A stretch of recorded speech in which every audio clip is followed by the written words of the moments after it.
I was watching a YouTube show about how guys, every time when they take a picture, they put their hand on the shoulder and then they can't resist with the hand. Bro, this is mandatory, bro. I don't know why lah. You had to do something with your hands, right? No, bro. If I don't do this, right, it's gang signs already. Gang signs. It used to be. New York. It used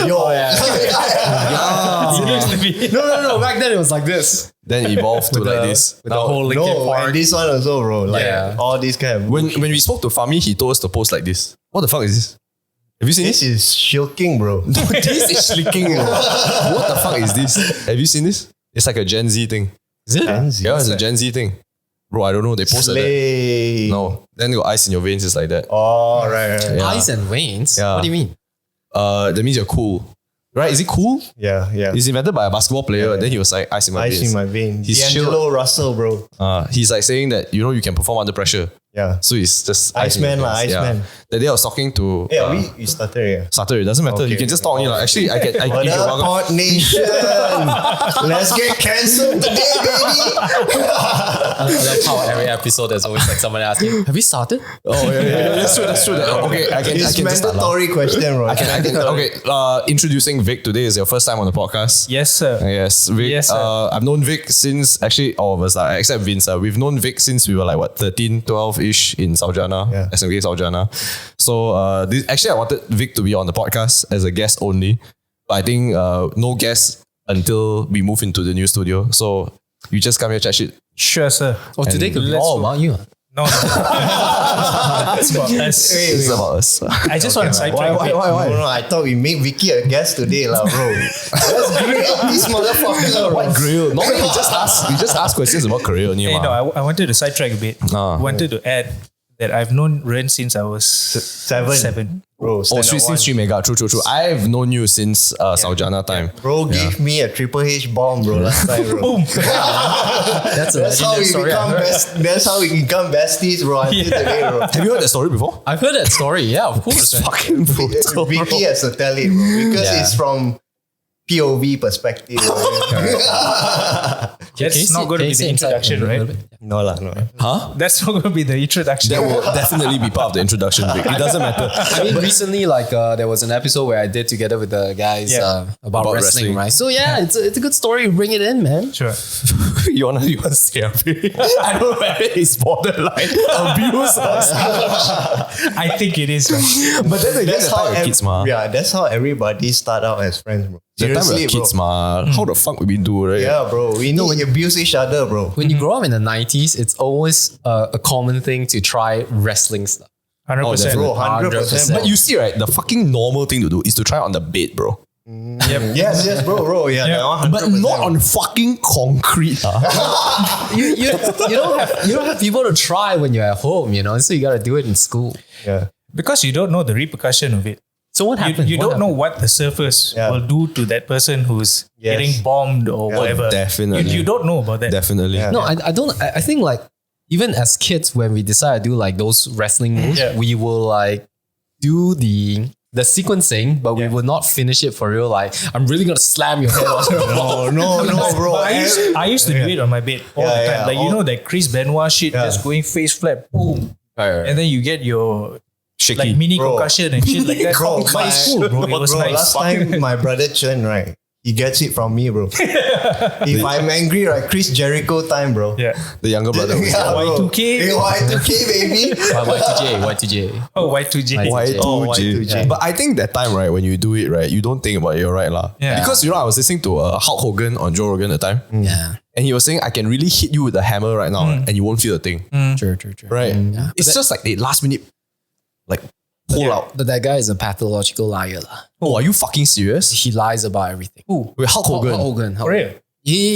For somebody as old as him, right, he's still trying to remain in the spotlight. But wait, I think the listeners have gone to this topic so far without knowing what happened. So I think we got to go back to that story. What happened so it connects. Okay, so to have context also, Sure. I feel I'm not very well versed in the wrestling sphere. I think that one is definitely up Poige's alley lah. Okay? So I think you have to tell the story lah, Vic. Sure. Or if you want to tell your POV, or Ren tell his POV, because his POV is the ground, bro. Yeah. That's his POV. Bro, that is nothing, bro. That's like a 0.5 second story from my side, really, bro. It's just boom, and then I black out for like a good 1 second, bro. But I think we've been friends long enough, right? That we have established and aligned the damn story. Yes. Okay. We always speak about it. Like back then, when we were what? So when did this happen? We were standard 3, I think. 2. I think 2 or 3. Bro, I don't trust you, Ren. You were the receiving end. I think it had like 2D or 3K or something like that. Right? Yeah. So we used to wrestle in the class, in the classroom lah. Yeah. But of course, like nothing, no harm done. No harm. We just push people around and then like We the try fake ropes and all that. Yeah, we funny try things all kinds of stunts, bro. Correct. And I think like when we decided to actually perform in the day one, in the hall, right? Yeah. So I just told him, I said, hey bro, want a pedigree? He's like, yeah, let's go. But he didn't know that he was going to be the one being pedigree. Then I just shoved him between my legs. Yeah. And then I didn't think about anything else, just like pedigree lah. Yeah, just bro. like pedigree. Just pedigree lah, right? I just went down full swing, boom. Yeah. My knee hurt lah. Oh. Yeah. Like it was bad. Yeah. Because you just slammed Concrete, yourself on the concrete, right? Yeah. Boom. All we heard was a loud Bomb. Yeah. that's it. Was it his skull or your kneecap? It was both. It was I think it was probably both, both, lah. but I think his head as well. Yeah. 100%. It's definitely both, bro. But I had to say lah, bro, your thighs were fucking huge lah, bro. Bro, when you grip me with your thighs, right, bro, I felt mother. Like, I came up from the womb or something. I felt the Triple H in me. Yeah, bro. Yeah. Yeah. Did you pose Then- after that? Sorry? When they hit the ground, did you like? No, I didn't do that. What the, bro? At that point, all of us were in a state of shock. Yeah, Because bro, we never had this experience, number one. Number two is that when we agreed, right, there's a disclaimer between me and Vicky at that point, right? We just said, should we test? Yeah. Test, bro. Yeah. Are you fucking serious? There was an agreement to test. I mean, we didn't, obviously, not in this sort of setting where we're an adult, we just like, Hey, bro, handshake. jom lah. Bro, jom lah. Then I let's just go like lah. down like a dumbass saying like, hey, let's go. I'm feeling it, bro. My head is made out of metal, bro. That kind of shit. Thank God. Yeah, bro. When he put me in his womb. He put me in his womb, right? And then he discharged me, right? And my head hit the ground, right, bro? I think I just met Jesus for 5 seconds. But no blood. No blood, lah. Thankfully, no blood. Man, if that happens, the blood is from within, not coming out. But it was amazing how he was not bleeding at all. Yeah. Nothing. But what happened was we were all in a state of shock. Yeah. Like it was Ren, myself, and a few other people in the audience lah. All our friends as well. I forgot who it was lah. Mark We weren't Morris friends with and all this Mark Morris and stuff like that. I think News One was there as well. Yeah. Oh shit. Bro, 5 seconds, pin drop silence. I stood up. I flipped urine. I saw a huge kin tomato on his head, on his forehead. And then this guy, right, I'm just like, Ren, bro, there's a ball. Then this guy was calm. What the fuck? Bro, then he was calm. For a few He was seconds. calm. He was calm for a few seconds. Then we decided to go to the toilet to go and check it out lah. Yeah. Bro, as soon But you as didn't cry. No, I didn't cry. I felt a little bit of pain, but as soon as I saw Benjo, right, a tomato on my head, right, then he started then crying. I started crying. And It's that like, oh happened in shit. the toilet. Yeah. So we rushed to the toilet. Then we just like checking the In the mirror. Yeah, in the mirror lah. As soon as he saw himself, he's like, man went down, bro. I'm like, bro, I'm gonna report your ass, bro. We are not friends at this very moment, bro. We are enemies already, bro. But no lah. I mean, like after that, we this guy also was fucking political, bro. I go and complain to the teacher. I'm a dumbass also lah. He was chicken gun. We initially agreed with this, but then in the end, I sidetracked. I'm like, no, I don't agree with this suddenly. I told the teacher, Mr. Gunn, I said, this bloody asshole go and pedigree me, bro. Okay, then after he's like, You go to the freaking principal now. Yeah. Both of you go. So you both went to the teacher. Yeah, both went. He didn't escort us. Yeah, he didn't escort us. Yeah. So this guy damn political. On the way, we took a good 10-minute walk. We walking slowly. I'm crying over there. Vicky damn scared also. He's like, shit lah. Hey, my father gonna come lah. All this shit lah. Then he quick time, bro. Ren, slow down first, huh? You walk. Give you 5 ringgit. Bro, you know all these Chinese motherfuckers lah, bro. Every time when we hear money, Suddenly the wait, what? 5 ringgit back then, let me just tell you, right? Bro, 5 ringgit could buy you like everything. Whatever you want, bro. Everything. Whatever you want, it felt like fucking 500 ringgit at that point, bro. So you took the 5 I just said, okay lah. 5 ringgit lah. Let's turn back lah. Word for word, I remember he said, no, as he was crying, right? I said, Ren, 5 ringgit lah. Can lah. Okay lah. Let's go back. So the teacher never even checked back with you all? No. Oh, bro. Bro, what the fuck? But you know what the worst bit is? Until today, bro. I've never seen the 5 ringgit. Started putting it on camera. I'm joking lah, bro. But that time was all love. It's seriously all love. Yeah. You know, I just, I rekindle and I think, bro, I'm fucking a dumbass. I shouldn't even complain. We all agreed to do it. We were all doing all kinds of stunts before that pedigree, bro. We were just like doing, what's the thing? German suplex. Super bomb or suplex or whatever. Suplex, but suplex is not that pain, bro. On the concrete, right? When you suplex, you hit, you hit on your back. You're like, you wake up and like, No, bro, what the fuck? Yeah, seriously. And people was asking because Vic was the biggest and strongest back then. Also, you can carry lah. You can Everybody carry, was asking, okay. Vic, suplex me, bro. Suplex me, bro. Everybody wanted suplex from Vicky, bro. And Everybody wanted a suplex. I was an overgrown like standard 2 kid lah. Yeah, bro. Yeah. He was. I was probably as tall as like the standard 6 kids when I was Oh standard 2. shit, serious? Yeah. Yeah, bro. He was huge, bro. What the fuck, Yeah. bro? You are as big as a standard 6 kid in standard 2. Height wise also. Yes. I was 60 kg. Bro, he was a specimen back then, bro. He was the Erling Haaland of the time. Bro, I swear to you, bro, last time he can run, bro, he was our football captain. When For obvious reasons. For obvious reasons. Teacher see him is like, you take the free kick, you take the corner, you take everything, bro. Oh shit. Yeah, bro. He was a specimen back then, bro.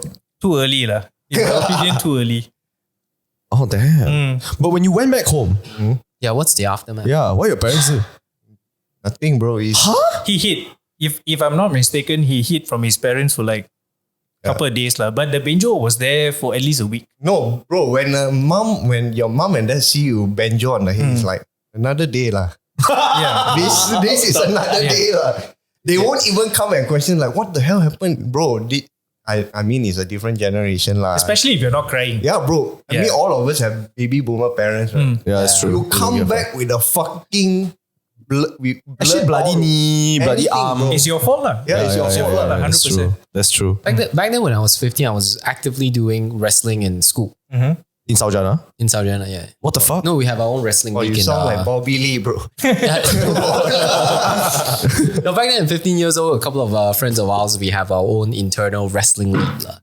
So we would actually be playing Royal Rumble, one-on-one match, submission match. Bro. So every week, I'll go home with bruises on my leg. And then my dad will ask me, what happened? Oh, I say I've been wrestling. Wish we could have joined that club. Yeah, already. bro. Yeah, it's we have to close the door, and then there's the we have a, how do you call it, internal person. We have a prefect who helps us out. Oh, nice. Wait, this one behind the class one you all do, is it? Behind the class, yeah. This is so expected. I swear to God, fucking Saujana confirm behind the class. Yeah, Everybody of do course some lah. stupid shit there. Then somebody will get injured or I don't know lah. You'll be a wreck lah. We didn't went too far lah, but basically I told my dad, I was like, yeah, I was just wrestling in school. And then my dad knew how much I love wrestling. So it's like, oh, okay, as long as you don't do anything to your head. So okay, let's go. Let's go, bro. Continue. I somehow doubt, right, that in this generation people do that. I somehow doubt, right, people even do anything. I think the moment they get their phone, they're just like, oh. I don't even know what the viewership is like for WWE these days. Yeah, bro. Oh, we're going wrestling now, is it? I don't know. He will know, bro. He's damn into shit, into wrestling, bro. I've seen the Wrestling is booming, man. It's No. booming. You know they're faking it, right, bro? Bro. He's gonna go into Wait, what? Yes. What do you mean? No, bro. Okay. Do you still watch it today? Of course, yeah. You watch it with the consciousness knowing that this guy is faking it. Wait, hold on. What are you talking about? Bro, for me, right, it's entertaining, right, to a point where when I see them doing the stunts that are not, compared to our time, right, bro, Chris Jericho, that shit, right, they do it hardcore, bro. yeah. You jump all the way from the top and shit Hell like in a that, bro. Cell. Yeah, bro, you can see fire, bro. Yeah. These days when I watch, right, bro, it's, I don't want to say snowflake, but it's quite snowflake. Is this so flaky now? It's not, man. It's just the problem of, guys growing up watching wrestling when we're kids and we have this, wow, what is that? How did they do it? And then as we grow older, we kind of make sense and we have, we remove that, what you call suspension of disbelief, where you'll be like, logically, why would this be like that? But then at the same time, you watch football when somebody didn't even get hurt, they'll be like, without touching you, and then the footballer will be like, oh my God. And then, it's the same equivalent of like people watching wrestling. That's so stupid lah. But I must say, I bought into the story as much as I did with the action. Yes. On the I used to love the stories, bro. Yeah. The stories like the rivalry between trying to catch up with the delayed SmackDown. Yes. But it's too complicated for me, There's too many. There's like Raw, there's like SmackDown, then there's so many variations. I can't tell. So I mentioned this in the last episode as well as Let's Get It podcast, right? A lot of people in our age, when we grow up watching wrestling, we didn't get to really enjoy what wrestling is. We enjoy the story, we enjoy the action, but we didn't enjoy the culmination. Meaning to say that where do you guys watch wrestling back then? TV3? Astro. Yeah. But have you guys paid for the pay-per-views? Yeah, you see? It's a pay-per-view. So if you don't buy into that pay-per-views and watch the culmination, you don't get that reward. It's like watching two series of two movies of a franchise, but not watching the end. Yes. So it's kind of like watching a few Marvel movies, but not watching Endgame. Yeah, exactly. Because there's no conclusion. Correct. But what is MMA to you then? Like, do you like MMA more, or do you prefer still WWE? Well, the thing is that when it comes to wrestling, I cannot enjoy it as a fan anymore. I have to watch it as a business. I see. So I've always been watching it as a business, as in like, if they pit two guys inside, I don't watch as in like who's gonna win. I'm gonna watch in like who are they gonna push, not the story. Who to push to promote to win. Who will most likely make the company more money. Question. Did you have this view when you were watching it back then? I only start having this view 14 years old. What the fuck? Wow. Only when I was 14 years old. Before PMR, and you were like, yes, I want to see the business aspect of the pedigree. I started realizing the business aspect. Go on. Stone Cold The Rock is gone. Yes. Then who is the number one guy? Then they tried to push Brock Lesnar to be the number one guy. Brock Lesnar left halfway. Yes, then it became John Cena. Yes, but in that process, they were actively saying that they're trying to search for the next guy. Okay. Then I realized why you need the next guy. There's so many guys. There's still Chris Jericho is still inside. Kurt Angle is still inside. Yeah. Why not push them? Then why suddenly Randy Orton, John Cena, Batista is so featured? So I start to realize what they're trying to do. Yeah, bro. It's you want to say something? By the time I had that awareness, right, or rather when I had it, I started losing interest in wrestling. Wrestling.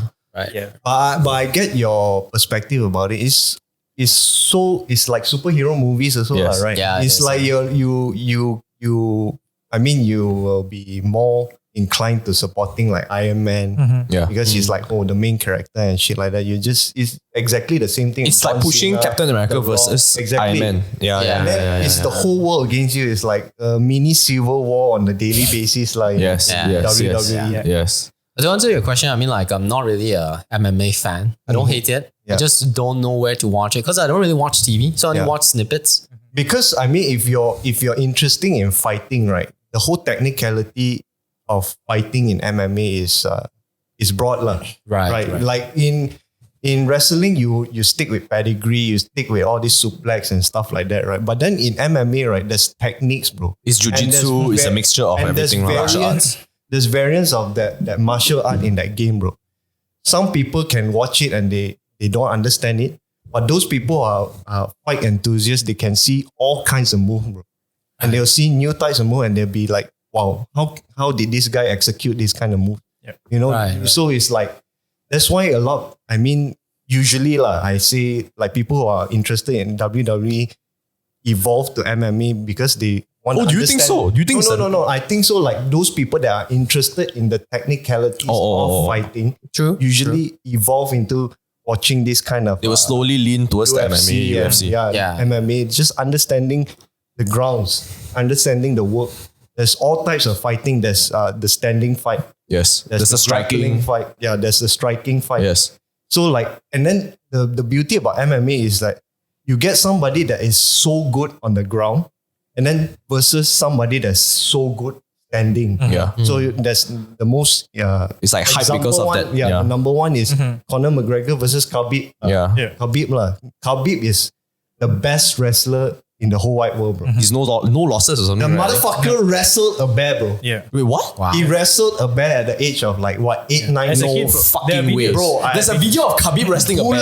Yes, bro, Nick, I don't fucking believe. Just fucking Google this shit. Jamie. Jamie, do your thing, Jamie. What the fuck? Khabib fought a bear. Yeah. Bro, he fought a bear. Okay. KHABIB, bro. Khabib fights bear. No fucking way, bro. No, When he was a kid? bro. As a kid? As a kid. How tall is Khabib? Is he big or not when he was 9? What the fuck is this bullshit? Bro, he could be even younger, bro. How big is this bear? He could be even younger. No fucking way, bro. What the Okay, fuck? but this is when he's grown up, bro. You should see when he was a kid, bro. Wait, but is there a video of that? Yeah, there's a way. video of him when he was a kid fighting a bear. Oh, okay lah, but he nuzzled the bear lah. This No video. way. I swear to you, bro. I swear to you. I mean, But the like, bear it's is a baby bear, as bro. well. it's a It's a bear. bear. But Look at that. But don't underestimate the grappling, bro. Yeah. I mean, Because this is all technicalities. Yeah. The bear can bite him, bro. Yeah, of course. Of course, and he don't give a fuck, bro. They from Dagestan, bro, baby. We live with the bears, baby. What the fuck is this, bro? But back to my point about the fighting, right? You see, this guy is so well trained on the ground versus somebody that is Conor McGregor that's so good at distancing Himself and, from standing.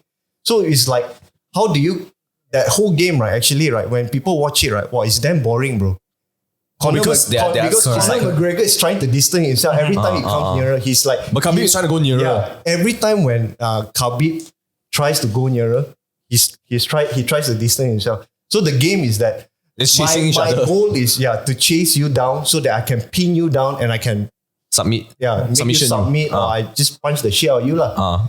But Conor McGregor is like, oh, I need to run away from this guy. So I can strike him. Yeah, I just need one time, like one opportunity to strike him in the Like how he smashed jaw. Aldo. Yeah, to just knock him out lah. That is Conor McGregor's game, and that's the beauty of the game. People watch the game and it's like, what the fuck is this? This is just like some motherfucker chasing Like someone. Tom and Jerry shit going on. But actually there's so many technicalities. Essentially, it's a 4-4-2 of its sport. lah. Yes, bro. Yes, bro. It's a lot of things that people don't understand about the sport in itself.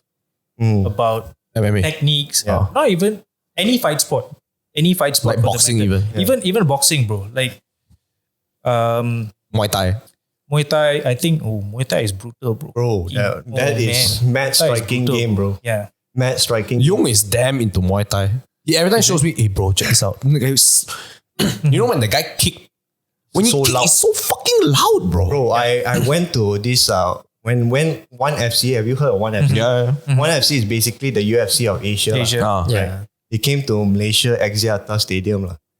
You went to watch live, I went to watch Yeah, I live. went to watch live once. You also? Yeah, I went there Bro, late. why everyone went on? So I went there on the highest tier, right? The 4th tier, 5th tier, whatever it is. It's fucking damn far away from the stage. the ring. Bro, this guy is a Muay Thai guy. I don't even know his name lah.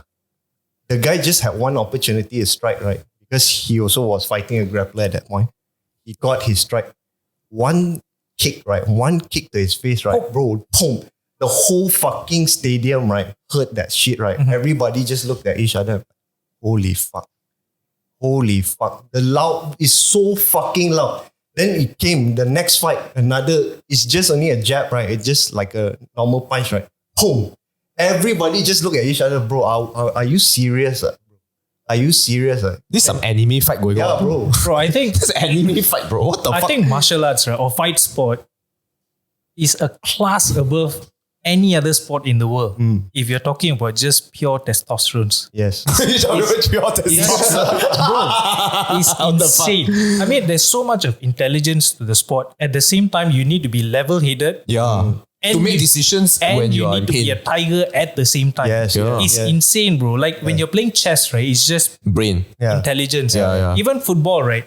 There's a lot of athleticism involved, or Yeah. any other like field sport, lah. Yeah. There's a lot of intelligence. There's a lot of athleticism, but you don't need to be prime Casemiro. Yeah. As a striker. You That's true. don't need to be like, you don't need to body everybody. Yeah. And it's also dependent on the team. And Correct. technically, you don't get hurt. Correct. Yeah. Like, even if it's tennis, you don't Correct. get hurt. Yeah. But if you get hurt and to remain level-headed and hurt, wow. Yeah. Mad. Wait. Then there's this one thing quite new. It's called chess boxing. What the fuck is chess boxing, bro? Check me, bam! What the fuck, it's bro? so weird. What's that? I don't understand the Is concept. of it how a this works. checkered ring or what, bro? No, it's a ring. It's a boxing ring. Yeah. Okay, so it's square. Exactly like a boxing ring. Okay. The event is held in a stadium. Okay. Exactly, just picture a boxing ring. Okay. People go inside, ding, round one, they start boxing. And then after round one finish, They go play chess. they play chess in the middle of the ring. One The move. fuck? Chess boxing. So this is where they say it's a combination of brain versus brawn, So you could win in the boxing part, but if you cannot win in the chess part, you still lose. Shit. No. So I think I think Are you fucking serious, bro? yeah, chess boxing. No way. Oh my god, Nick, you're learning the trades fast, bro. You're gonna be the new the Jamie, bro. Wait, what the fuck, bro? This guy look like some IT guy. What the shit? And he's gonna fight, It's gaining traction, You see, like they can afford to have this. Okay. He's Stadium about to with fix a crowd. server or something, bro. Get him. Okay. So he's gonna white moves first. And then Okay. So the point here is that they play chess for a while. for 5 minutes. Yeah, regularly, just like a normal chess game. I suppose you can take it out on the other guy if he makes a move against you. Then he's like, Then after that, you go take and my fight. queen, you take my fucking piece. So now that the chess is No way, they're taking out their shirts, bro. What the fuck? Bro. So they're gonna fight. Bro, is the they're chess gonna game done or what? Is the chess board still there? Yeah. they will Bro, I resume mean, it's later on. sponsored by Fansly, lah. What's Fansly? Yeah, what's that? Only fans. yes. No rival, way. something like that, lah. Yeah. It's currently still What a the fuck is YouTube it? thing, though. Is it? Yeah, Okay. still among YouTubers. So they kind of moved stuff the lah. chess board and then Yeah. they're gonna fight now. You're gonna fight now. What the fuck is the world we Are live they in? like lah? 4'11" or something? What is 4'11"? Like the height, I don't know, man. They look quite short, actually. Yeah, but abroad in The Japan, ref looks like a fighter more than them. abroad in Japan participated in this and actually won. Oh shit, serious? He didn't win in the boxing part, but he win in the chess part. But Chris Broad is memang them pro. Even what's his name? The other guy in Trash Days. Connor. Connor is chess champion. Yeah. I thought you were talking about Yeah. boxing. They're quite good in chess, lah. Look at Yeah. that body shots, lah, right? Wow, shit, they. So yeah, man. Wait. So Nick, can you just fast forward? So after they fight, then they go back to what the fuck? What am I? Bro, I don't know lah. Bro, I tell you in 10 years, right, they're gonna like, okay, so now, right, we have evolved. We're gonna do chess, boxing, and coding. What the fuck? I don't even know what's Bro, fucking you happening. know who's gonna be the best at that shit? Mark Zuckerberg. Oh, that's true. Or Elon Musk or some shit. Like. He's gonna go in and fucking kill everybody, bro. I think the fight sport right now is quite commercialized to a point that everybody's doing. Boxers, Everybody. Jake YouTubers. Paul. Yeah. Bro, Jake Paul is fucking phenomenal. He's strong, man, that guy. He's built also, man. His skills is good also. Wait, I heard he's been picking retired boxers as his competitors. Is Yeah. it true? Yeah. Like Mayweather. No, Before- but before Nate not Diaz, retired like he MMA fought lah, retired MMA strikers lah. Is he ever gonna go into fighting like the current strong boxers He competitors? tried fight with Tommy Fury. Fury. right? How's I it? think he lost to He lost Tommy to Fury. Tommy right? on via unanimous decision. Yeah, but he managed to be. but he managed to Put up a fight. Yeah, put up the fight. Go through the rounds. Bro, I don't know, man. I don't know whether I encourage fighting. Lah. Are you guys, or have you guys ever been a fan of boxing? No. I did not watching, but I Bro, played boxing for Mike 3 Tyson years. is here, bro. Oh. When I was growing up, right? So I didn't have license to watch WWE because for obvious reasons, like, and then also the You have to be above 18, right? Then you Yeah, can buy the correct. Astro package. but primarily because of all the bra and panties matches. lah. My parents saw that one day and they're like, no more. Yeah. Huh, just And then because they of used that. to like take out the Astro Astro card and then you cannot watch. It's kind of bullshit. lah. It's quite bullshit. But I had license to watch boxing. Okay. Like growing up, I was a huge boxing fan. Family loved Muhammad Ali and the Joe Frazier era bullshit, lah, right? Okay. I was Mike Tyson, bro. 100% Iron Mike Tyson, bro. The guy is so dope. But then along the way, right, you guys never watch growing up? No, boxing wasn't my Okay. thing. I don't know. I watched, bro. It was a thing in my family. My grandma liked boxing. Oh, okay. So when I grew up, I watched like people like Mike Tyson, Evander Holyfield, and then went on to people like Oscar De La Hoya and things like that. But what Mike said a couple of weeks ago made a lot of sense. I think people like the YouTubers or the influencers moving into boxing, they technically are reviving a dying sport. It's Boxing is a dying sport? it is I think it is, sort of a dying sport. I think boxing alone, right, is a dying sport. Yeah, because last time the spotlight was only on heavyweight championships. Because Mike Tyson, right? And he's big. Yeah, and then you had And he's like fast also. Lennox Lewis. Yes, I mean he was a force of His own. on his own. Like. Yeah. He was insane. This guy was big and fast. Yeah. You don't get that. Even if you like look at what's the British fighter? Joshua. Anthony Joshua Joshua. is somewhat slow in cameras. I mean, of course, like I'm comparing them to like another heavyweight fighter, not to us, but like that guy is a lot slower compared to what Mike Tyson. Mike Tyson just go poop, poop, poop, poop, boom, Yeah, bro. bro. Like, man, If I'm not mistaken, even Mike Tyson has the most knockouts in history of boxing also, right? statistically, I'm not sure, but like he has a lot of knockouts. Like, Yeah. Yeah. a lot of knockouts. A lot of knockouts, bro. But statistically, he will knock people out within the first 3 rounds. Yeah. And he cannot last the match. Oh shit. Yeah. He so can't swim, Oh, bro. that's why he needs to fucking fight he needs fast. to like, He gotta get it done. correct. And then those people who are really technical, right? They love boxing. They love watching Floyd Mayweather because Floyd Mayweather, He's also right, undefeated. Right? he's undefeated because he's the best defender. It's Yeah, not because he's the he best dodges, striker. ma. He can dodge anything and he can bring you to the deep end, to like 8th round round. 15, round 12, whatever it is. Oh, what the That's why fuck? when he fought against McGregor, right, he was so confident. He said, I know your striking is the best. I know you can knock me out. But bro, can you swim? Can you swim? That is the real question, bro. Can you so last? when McGregor, right, his first 4 rounds was fantastic, bro. He was hitting him. He almost gave that uppercut, right? He landed a lot of He landed good a lot. punches. But when he reached the 8th round, right, Mayweather, to be in that context, right, was 45 years old, by the way. And he's fighting McGregor at his peak. Yeah. McGregor the time how old? 30. He's like maybe McGregor is still in his 28. Yeah. 28, Motherfucker, 29. he's doubles or more. Yeah, and then he's like, oh, let's swim lah. When he reached the 8th round, right, he saw McGregor flailing already. He was flailing already. His eyes wasn't even like fully open. He was trying to go the distance with him. And then Mayweather just saw an opportunity, knock him, bro. Knock him. He stayed down, couldn't get up for because the referee will count to 10, wait for you to wake up again. Then he saw McGregor couldn't Holy shit. knock out lah. Also, Floyd won that match. Yeah, he won that match. But people think it's like, it's just like, Floyd is 51 and go, bro. No way, Yeah, bro. 51 Fucking and hell. Yeah. So what do you think about Floyd Mayweather going to wrestling then? no way lah, No bro. chance. The guy is, No chance. bro. Because he went. He did? Yeah. In Japan. No, he went to WWE for a match. No way, bro. That one is entertainment. lah. Let me throw you another curveball. What do you think about the company who own UFC purchasing WWE? Who's the company that owns you? Oh, you mean the what brother? Fertitta Brothers. I don't know what's the name of the company, but basically UFC and WWE is now under the same house already. Oh, it? okay. Yeah, They sold it to another company after Fertitta Brothers lah. That one Perhaps. after that, right? They are so commercial oriented lah. I mean, they were commercial oriented back then, but now they are just doing it for more views lah, I guess. Yeah. So that like, But there's money to be made, ma. I mean, Correct, takkan if you're a fraud, you don't want to go. There's money to be made, bro. People will pay to see people fight. Yes. 100%. 100%, bro. Maybe a movie back to the gladiator era. Then you think about it, and later some guy will use a sword or something. That's why, Start swinging on a fucking horse, you know? and then these days, actually, people pay, right? Yeah. Pay to watch celebrity fight. Yeah, that's true. Bro, there's so many people calling out, like Chris Brown calling out like another rapper and stuff like that. Yeah. Let's go the distance, bro. Let's go the distance. Like, what the fuck, bro? This guy, But I have a question, right? Yeah. Like, don't you think that these guys are actually putting on a really good show?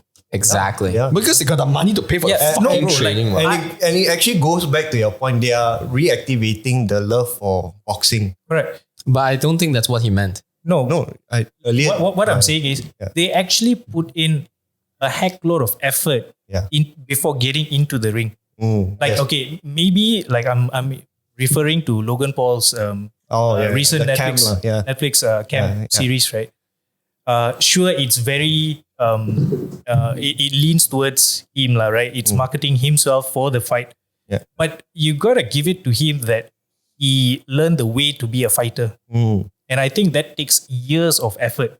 Like people could say it is rigged because he's fighting against people like he beat Nate Diaz. Yeah. Bro, Diaz is a street fighter, bro. He's a gangster. He even looks like a gangster. Yeah, he got zero stage presence you know. Yeah. He goes on to stage and then He just stand there. speaks shit. Yeah. He mumbles, Doesn't bro. mumble Yeah, man. some He's like, stuff. oh, fuck you up. Oh, fuck you Yeah. up. Right, that's forever him, bro. He's not a very good He's not a show. Yeah, he's it's not not a showman. Yeah, it's not a show. He just wants brawl. He doesn't want to fight. He just wants to brawl and beat you up. Yeah. Right? And the guy beat him. He's mad, bro. He's mad. Yeah. I think he's mad.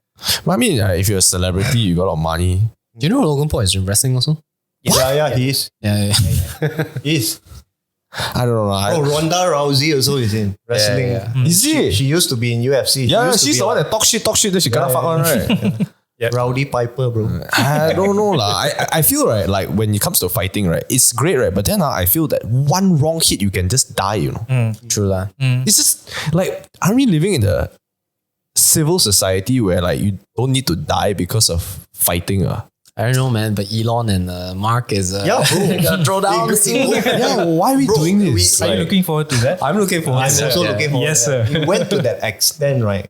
Where two CEOs of the biggest companies in the world Yeah, I know, are fighting each other. are fighting each other. I mean, like I said, back to Vicky's point, like was straight up this ego. kind of people right, are really reactivating the game, like you know, boxing and all this. Why doesn't UFC, right, just buy over boxing? You know, it's part of it, right? Just like The Boxing just, Federation, is it? Yeah, just Bioboxing. not all are under like fight.co or some shit like that. Like, you know what I mean? Like But the thing everybody is is that just UFC is combining all the sports, right? Oh, is it? Yeah, that's why boxing is inside. So just now when you were saying boxing is a dying sport, then I think, yeah, boxing alone itself is a dying sport, but it's popular under UFC because it's combining. Oh. I don't know. I also feel like that I'm not motivated to watch fighting lah, to be honest, because I think it's like relearning football. Like when I was a kid, I didn't watch football. I think they all also know one. And then I had to learn a lot, bro. Like it's one thing to maybe football is actually tougher lah, actually. But to learn a whole sport, right? The nuances, like what is offside, bro, fucking hard to learn, you know, when you're young, you know. Then you learn everything, right? Then you need to know the players' names. So when you have a discussion with your friends, right? Then they bring up some fucking rando name, right? You're like, I have no idea who that is. But I'm just going to play along. It's a case of like how if someone stops watching football for a year Oh, it's damn hard. and then they continue, right? Bro, football evolved like within a year and a half. Yeah, you rapid. get new managers. Maybe even half year. Yeah, bro. Maybe even half year. If Yeah. new talent come, right? Then you're like, bro, before this, who's Garnacho? Then Garnacho come. Have you heard of Garnacho? No, right? No. He sounds like a Mexican food, right? Bro, he's like a young talent from Argentina who's playing for Man United. He's so young. He's like 21. Next Ronaldo, bro. It's like I give you an Don't say that, example. don't say right? that. my dad hates the idea of playing out from the back. Playing out from the back. Yeah, What do like mean? you know, goal kicks these days, you can pass To the inside defender your straight box. away. Last time your goal kicks has to be outside the box. The ball has to land outside the box. Or someone, the recipient of the ball has to be outside the box. Oh, now you can pass within the box. Bro, nowadays you like the goalkeeper puts possession. like at the 6-yard box. He stand there, He damn just near. pass left or right. Yeah. Yeah. And then they play out from the back. Yeah. Football has evolved so much. Like 3 seasons ago, you know, the post-COVID era, They will never had will that. blast the ball. Yeah, they will just smash. You know how goalkeepers will just whack the ball fucking hard and fly out, right? Yeah. But now it doesn't start. They start from the back, they pass to defender pass to midfielder. Then if too high press, pass back to defender. This pass until they attack. Wait, is that strategy or is it a rule? It is because they don't want to lose the ball. Yeah. Oh, it's a strategy. It's not like an enforced rule. No. Keeping possession, bro. Yeah. Keeping possession. Yeah. Back then, right, our era that time, right, bro, there was always high balls here and there, bro. Everybody 50-50. Yeah. That's why the English game back then, right, was all about physics. Like, if this guy is fucking tall, big, and he can hit the ball, he's in. Yes. These days, they don't give a shit about your physique. As long as you can compose yourself, keep the ball, keep You're possession, fast enough to hold possession. you're there. That's why now these days, the players are 5'10". variants lah. Like you have short guys, you have tall guys. Yeah. The best player in the world, Messi, is a fucking short guy. 5'6". But He's 5'6". 5'6". But nobody can take the ball away from him. Yeah. Nobody can intercept his Because he holds on to the possession for a long time. bro. Right. It's very strange. But going back to that whole like football thing, I haven't watched proper for a whole year. For like 3-4 years. Okay, since before COVID. Then ever since then, I have no idea. Like when they talk about players, right? I'm clueless. They're like, bro, you don't know this guy, he fucking pro. I'm like, no, I don't know. I really don't know. But for some reason, the memory, right, of 2012 and before is core memory. I can remember. Yeah. I can even name the players. I can name the subs. I can even tell you the number. Fletcher 24. I think this is what happens when we're young. I used to do the same with all the basketballers. I Yeah, you can remember players from Sacramento Kings, all this stuff. But I guess I wonder if it's like that's what young people do. After you pass your 14 to your 20s, then you kind of like, I'm too lazy to keep up. No, but they keep up. Yeah. They keep up But really the hardcore. game is beautiful lah. I cannot. I Bro, feel let me it's just slow. say lah, It's a bro. bit deep lah. Sorry, Yeah, it's a bit deep. Yeah, lah. it's deep. But football is something that keeps you young. Wow. Yep. So I got a question. Why are football fans the most barbaric? Huh? Why, like in I other think it's- sports, right? I've never seen fans would protest. I think it's I have the a theory. passion, bro. Go out It's the passion. field. I have a theory, but it's just passion. For me, what I think is right. As long as the sport, right, it gives you, how to say that? It drives A your fire. passion, right? It drives your fire, right? You every week on the daily basis, right? You just think about football, right? That's how it drives. So that's why you're barbaric. No, let Because- me rephrase it. Why are, compared to basketball fans, boxing fans, why are football the only sport that will get people to be so mad when They their burn team- a seat. They burn the city, they riot, they protest, they Yeah. trample people until they're Yeah, dead. yeah. Why? It's like how people associate the word football, or rather the passion for football, to religion. Oh. Like hardcore religious people, when you Yes. like do certain things against. They just straight 9/11, bro. They're not going to be too Serious, happy dude. about it, right? No, I'm serious. Have you heard of a team called Fenerbahce? No, I've not. Oh, bro, It's a the Turkish team. bro. Yeah. They are the craziest fans. They're crazy. When you go to Turkey, Ultras. then you play against Fenerbahce, right? And your tour bus, right? So let's say Manchester United goes to Fenerbahce. The tour bus has to go through a long road, bro. The long road will have fire, bro. And they will say, "Welcome to hell." Yeah, bro. The hell? Fucking Yeah, That's how crazy, they- bro. just Google that. Yo, Welcome that's to cool, hell, man. That's how Welcome to they hell. intimidate Fenerbahce, Fenerbache. Football players. Yeah. That's how they welcome you to Turkey, bro. Welcome to hell. Okay, so question: if let's just say I don't know if you guys are fans of if Indonesia versus Malaysia football team, I don't know if you guys are fans of. Always go fight. Always go fight. Would it drive you guys? Let's just say you guys are fans of Malaysian team. What Harimau is it? Yeah. Would it drive you guys See the image. passionate, crazy enough that if they lose because the other side is like being a Look little bit at rough that, bro. and Look at that. They are fucking mad, man. Mad, Yeah, bro. bro. Wow, That's crazy. crazy. They are bro. mad, man. Oh, that's pretty cool though. It's pretty sick, but they are very passionate. All the flares are banned in the stadiums. But they bring They it. do it Still- anyways. Yeah. They are fucking crazy, bro. Okay, so I go back to my question. Let's just say we're Team Malaysia, right? And we go to a stadium, Malaysia versus Indonesia. And let's just say for some reason, Indonesian team, they won, but they won in an unfair way. Maybe they are rough or whatever. Referees didn't call it right.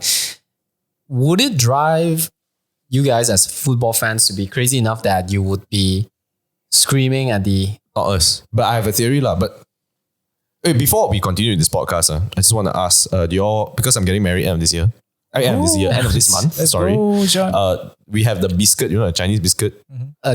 Yeah, so you want to know because Jen tapao, right? Oh, I can ask her to bring in if you all want. You're hungry or you want to eat later? Not really hungry later. Okay, later. Hari. Okay, sorry. But I have a theory, but I don't know whether you have a theory why they're so barbaric. Go ahead with your theory first. My theory is football is seen across the world. So population wise, is higher number of people who watch football. Exactly. So because of higher number of population, whether it's aristocrat or whether it's beggar, it's very easy to understand the sport because if the ball goes inside the goal, The goal. it's a goal.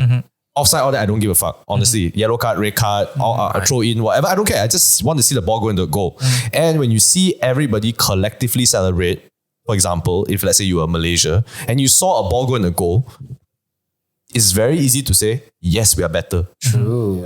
And it's very diverse, bro. Like if you go to basketball, okay, it's only mostly Americans and Chinese. Mostly. You're right. And also basketball, it's like there's so many hoops going in, but the goal is 1, 2, 3. Very rare. It's very rare. It's very rare. Right. Yeah. And not only that, I think football is a very unique sport in which there is a no strict cut-off time. Basketball very strict, bro. You can have break. Like you just call. The disruption is Wait, isn't it 45 minutes? 45 minutes with But 3 you minutes? see got extra time. The extra time, like 3 minutes. If let's Yes, just but say, it's not immediate, bro. So there are a lot of nuances to the rule. If there's a 3 minute, let's say 3 minutes extra time. Okay? But at 3 minutes 48 minutes, the guy is running towards the goal. You are not allowed to blow the whistle as a referee. You must let play carry on. Yeah. And not only that, if someone gets injured, how long is the injury? Let's say 1 minute. The guy is like, I sprained my ankle. Yeah. I have to substitute. Add on. So that's how many minutes, bro? How long does it take to get to the field? So it's like 5 minutes. I'm uncertain. I'm so uncertain. And then everybody's looking at their watch like, bro, when is this game going to end? Yeah. And then anything can happen. Yeah. It's so great. You know what? A long time ago, Liverpool fight Man United. Okay. There was a football and sorry, my watch. Someone shot the ball, Okay. And the ball, right, hit a fucking straying balloon. And it went to the goal, Yeah, bro. yeah. It was against Pepe Reina. Pepe Reina, bro. Pepe Reina. That's Spanish Liverpool, goalkeeper. Sunderland. Yeah. Oh, Liverpool Sunderland. No, it's Man United, bro. I think Darren Ben scored Darren the Ben goal. scored that Oh, yeah. Against Sunderland. It was a goal, bro. You know, in any condition, that is not possible, bro. That is like, how is that fair? Yeah. But, bro, the balloon was there. Yeah. Sometimes it's the modern gladiator game. lah. Yes. Seriously, And bro. I think it's easy because people just go, it's a goal, right? It's a goal, lah. Even if it's a handball last time, right? And the referee didn't see it. Now can, lah. Now got the rewind, the VAR. It's a goal, bro. Yeah, That's bro. why Maradona's hand of God thing is a goal. And he won him the World Cup. And when you win the World Cup, right? Your whole economy goes up, Yeah, bro. Everybody knows about your country. Yeah. Like you think about it, would you even know Argentina without Lionel Messi? You think that's about true. it. That's true. No. You wouldn't. You wouldn't even know, right? Portugal without Ronaldo. What else is there to do in Portugal? I There ask is you. no As mention- an exception, like because Vic studied in Europe. But if you don't know anything about Portugal, what is their national dish? What are they famous for? I don't even know what to do in Portugal. There is no mention of this country in our lives at all, except for football. Nothing. Yes. Yeah. And you know what's so strange when I go around the world? And like, let's say I met this guy. He's from Austria. Okay. Then I was like, oh, nice to meet you. Then after that, he was like, you talk to him and you just say Guten Tag or some shit. He's like, hey, you know, I speak German. Yeah, I've got a question. Is your geography good Because of football. Because of football? 100%, bro. That's Absolutely. 100%. Absolutely. I know the world map because of football. Yeah, Same it's here, so bro. strange, I don't bro. actually. It's so strange because when you know this, so example, there was a German person I met also, and she's like, "Oh, I'm from Dortmund, but I bet you don't know where's Dortmund." I'm like, "Yeah, of course I know." You see, no, it's a city in fucking. It's a state lah. It's a state in Germany. So I was like, "Oh, of course I know Dortmund. I know Marco Reus in Dortmund. I know Kagawa." She's like, "How you know Borussia Dortmund?" It's like countries like in Europe, right? There are so many isolated countries like Andorra, Liechtenstein. Yes. Smaller micro country type thing, right? All these things you'd only find out through like football or Olympics. Because the football player could be from there. Like Chigrinsky. Remember Chigrinsky from Barcelona? You know Chigrinsky? Yeah. He was a one-season centre back. Defender. No. Yeah, he was a huge motherfucker, right, from the mountains, bro. But I forgot what country lah. Dagestan. Bro. I think it's Kyrgyzstan. It's Kyrgyzstan or some Kyrgyzstan, shit like that. And then I found out where he was, and then after that I know the country lah. It's so strange. Yeah. So it broadens, and when you in Switzerland, right? Do you know any state in Switzerland? I'm just curious. Most people know Zurich. Grass. Mountains. People mostly know Zurich or maybe Bern But because it's the Basel capital. You see, but I Basel. know FC Basel, because what that football player from Liverpool was Shaqiri. He's from FC Basel, and when I went to Switzerland, I asked my auntie, "Can I go to Basel?" She's like, "First of all, I don't even know how you know it's Basel." No, I think it's because like every time you watch the game or you play the game on consoles, you always have like this player from where, so you know. It's not just that because right. you want to find a bargain deal for the football player. So you find a good stat, you're like, wow, this guy from this random team. Okay, I take him. Bro, last time, I don't know if you all remember, bro. Alexander Klett. Bro! Yeah. He's a what country is he from? I don't know, but he's a runner. Like, he runs I that think long. he's Swiss, right? No. He's not a Nordic country one. It's a it's a Northern Europe country one. Nordic Is it like Norway, No, not Finland, Norway. that one Sorry. It's like Bulgaria or something. I Eastern forgot. European It's very Eastern European. I also forgot the Bro, country. can you just Google Alexander Hleb? HLEB. Alexander Hleb. Nick. But I know he's from a Nordic country, I think. If I'm not mistaken. Is it Nordic? I thought it think was. so. But Hleb he runs the whole game. Yeah, bro. But this Also, HLEB. HLEB. Just search Alexander Hleb. Okay, see his... Bro, what the? That is not Alexander Hleb. Who is that? HLEB. Okay, then you go to all. So how do you think? What the fuck is Belarusian? Share screen? Oh, how do you spell that? Just highlight it. Yeah, you see some random you see what I mean? ass place in the fucking Europe. That's all we all know. lah. How do you think we can get Malaysia to be well known then? Bro, actually, it's quite like I think a lot of people know. Like if you watch Malaysian football, like people know where Kedah is. How's Malaysian football right now? I think don't He follow. would know best. Vic how- would know. how's- But to me, I know Kedah is like the number one I know team. I know we ranked up recently since the Korean manager came in. Oh, we have a Korean manager. Yeah, Kim Shit. Yong-yo or some shit.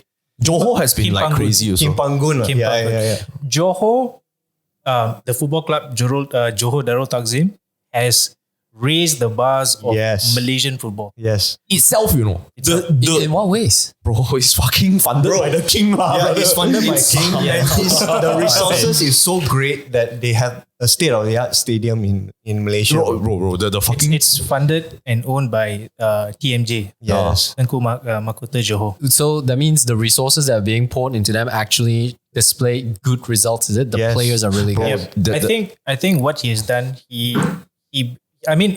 at one point, if I'm not mistaken, he was the president of FAM. Yeah. He himself. He himself. He owned the club and he couldn't... Yeah, but I think he left. He had a very, very short stint. That's He- before the he went back. Pahang Yeah, Sultan correct. took over. lah. Yeah, he went okay. back and he decided to just focus on JDT. Yeah. And I think what JDT has done is that, Johor Darul Takzim, by the way. yeah, JDT is Darul Takzim. They built a love new it. stadium. They built a world-class Training. facilities. yeah. I've been there, by the way. I've driven by. It's crazy. insane, bro. It's insane. Like It's an open beautiful, field, bro. right? Floodlights, everything. Yep. Yeah. It's near the ocean, right? Yeah, I pass by there all the time. in comparison, I was in Manchester in 2014. Or It's Carrington, rather from Was it Carrington that time? No, Man City. Oh, Man City. Okay. I was about to talk about Man City. I've seen their training ground. And I can tell you, right, this is 2011 to 2014 Man City. Yeah? It's not the current treble-winning Man not- City. Yeah.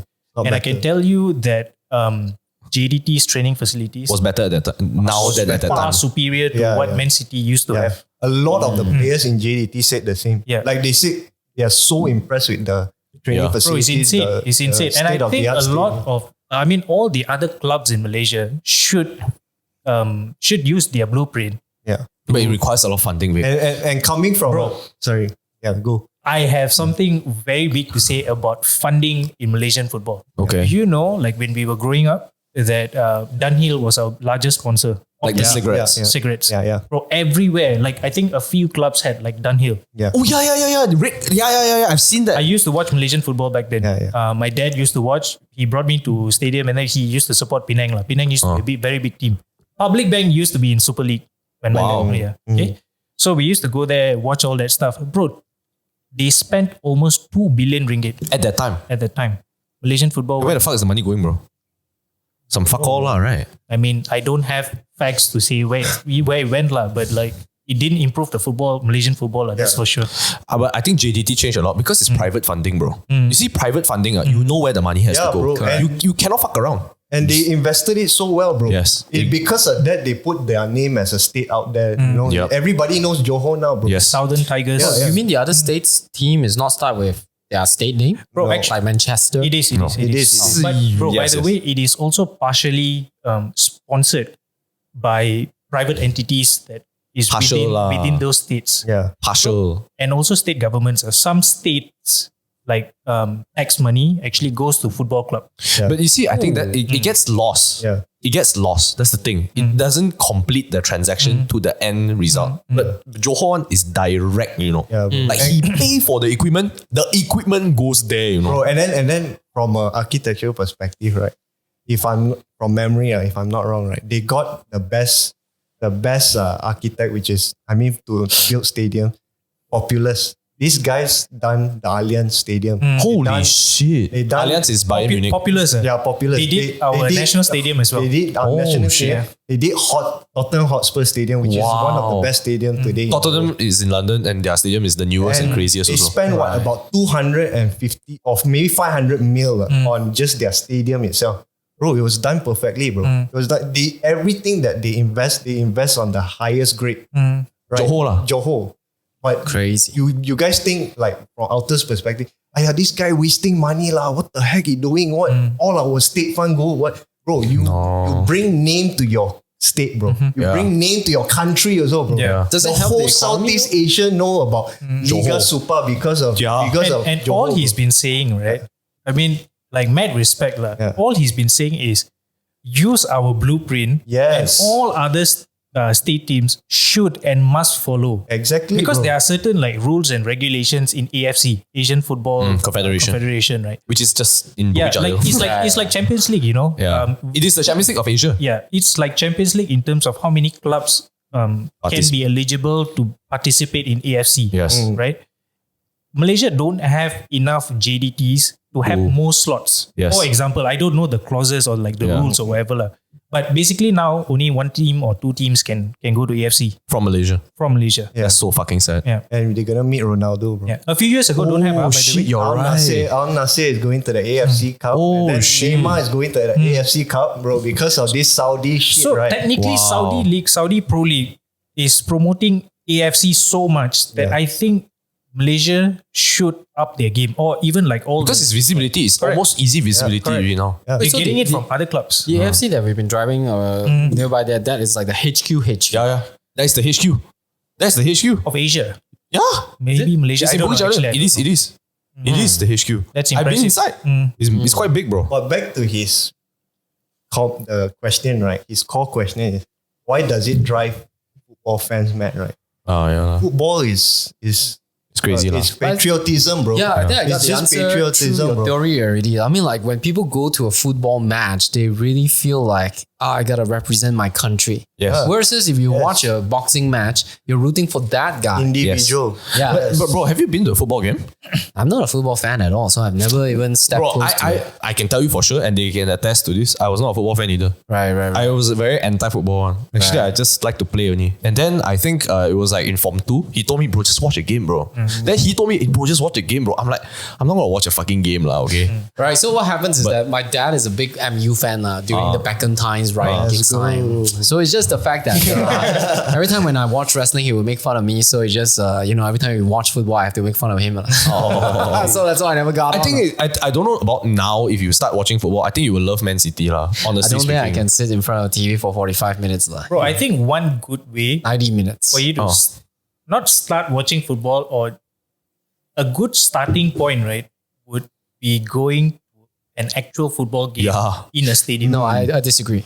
Oh, yeah. A good starting point right now is to check out YouTube Shorts. Wow. Okay. Because you know why? I used to watch NBA frequently, regularly. Okay. And then I stopped for like many years because I kind of find, okay, it's pretty much the same. And then, what's the guy named? Stephen Curry. I started liking NBA again because of this guy. Because he's cool, lah. So where did I see this guy? Just YouTube Shorts. Okay. And then suddenly the algorithm, right? It made me like, wow, shit. So you make you watch NBA like mad, lah. They don't make me watch NBA. I just made me Google about NBA stuff. So maybe that's the way to go. My highlights of like My game kids, players. I don't know about you guys, lah. I know you, I think Ren is family. I think you also family. Like your dad kind of like you watch, then you watch, lor, right? But my dad used to watch tennis. So to me, I start zero. I really don't know. I go to school, everybody's talking about football, right? And I have no idea. I have zero. Okay. But I remember, right, long ago, Vic told me, John, wake up. you should watch this game.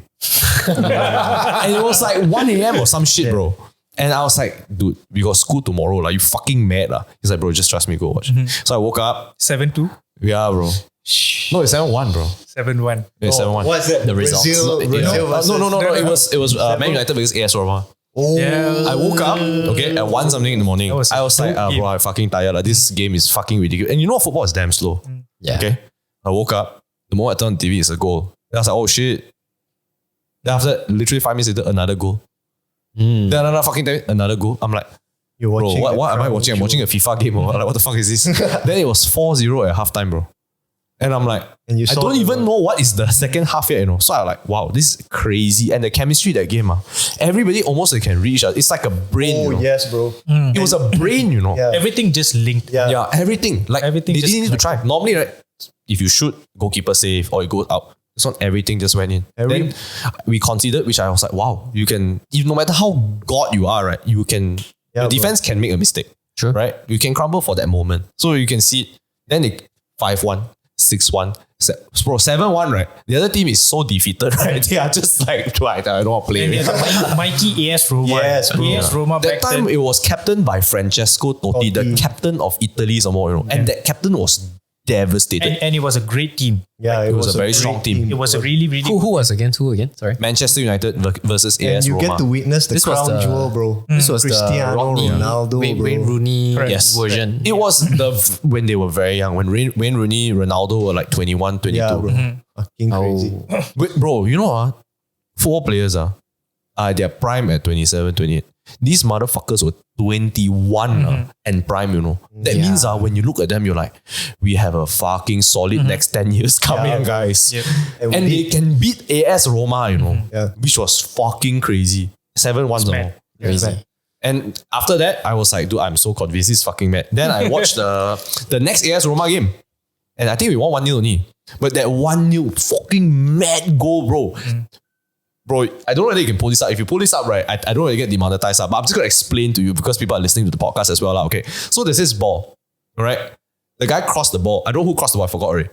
And in the you know how when the guy runs on the side and he crosses the ball in, normally it's a fuck fest, right? Everybody's just there, right? Yeah. Then the ball should go out or some shit like that. Bro, out of fucking nowhere, right? Ronaldo fly into the TV screen, right? And With the headbutt, that's the legendary where he could jump really high and hit. bro, he jumped He's far. done it a few times. Like. He's done it. He's done it a few times. He jumps from so far, bro. It's not high, you know. It's far, you know. He jumps so far and he header and he falls down, but the ball goes in. And I'm just like, this game is fucking mad. This game is fucking mad. But it was a coincidence for me. So when he woke me up, he was like, John, this is gonna be a good game. I woke up, I watched it. I was convinced, bro. How good was Ronaldo? He was How incredible. good is Ronaldo? Is he like really like one of the top? Yes, for me, lah. He is. He's He's almost the Michael Jordan of football, right? Wow. I mean, like we talk about commercial wise, he brings like the greatest commercial deals. if your club signs Ronaldo, right, you already earn back the money signing Yeah, Ronaldo. I mean, like in terms of popularity and fame and business, yeah, I can. I think he's the most followed person on Instagram. Yeah, but, he is. but skill wise, is he like one I of? mean, right now, no lah. Now, no lah. I mean, in He's his prime, older lah. in his prime. In his prime, Okay, if you want to go deeper into this, right, there's a lot of sub-segments of skills. He's Yeah. a striker. Yeah. Right? He Or is he's a midfielder. forward. Yeah, he's an attacking player. lah. his career also quite weird, bro. He didn't start as a striker. That's the thing. He started as a winger, which Yeah. is the person that crosses the ball. Winger are all those like flamboyant guys, like Yeah, with skills. Step over. I just remember on a casual point of view, he's supposed to be like the next good looking guy after David Beckham. Yeah. But he was quite ugly when he joined. Like crooked Money, teeth and shit like that. crooked teeth, long hair. He looks horrible, bro. Like he looks horrible, lah. But I think money bought him his looks also. Yeah, bro. Yeah. But he converted from a winger to a striker because of his age. So he knew that he Not cannot exactly, keep up also. John. Oh, is So it? like when he went to Real, he was still a winger. But Jose Mourinho transformed him into a striker and is into a it? number 9. Yeah. Oh. Yeah. I always think it's a pity for Malaysians, right? Because we did not get the coverage of La Liga in Malaysia. Oh yeah, that's true. That's Yeah. true. Because of the timing. Correct. Like say for example, right? I was a huge Cristiano fanboy. I think we both were. All of us, bro. If you're a All Man of us, United fan, you're a Cristiano Ronaldo Yes. fanboy, lah, bro. But I can tell you, right? When I went to study, I had a lot of time watching the the European leagues, the Serie A, the La Liga and things like that. Bundesliga. And it was so easy to watch because like the Premier League matches would go anywhere between like 3 p.m. to like 6, yeah. and then followed by Spanish League. And then Italian League is always the last thing. So my weekends are just filled by watching football. Oh. Bro, and then I watched this guy, Leo. Messi. Bro, it's insane, you know. Like it made you change who you believe there was the greatest player ever. Yeah. It's quite hard.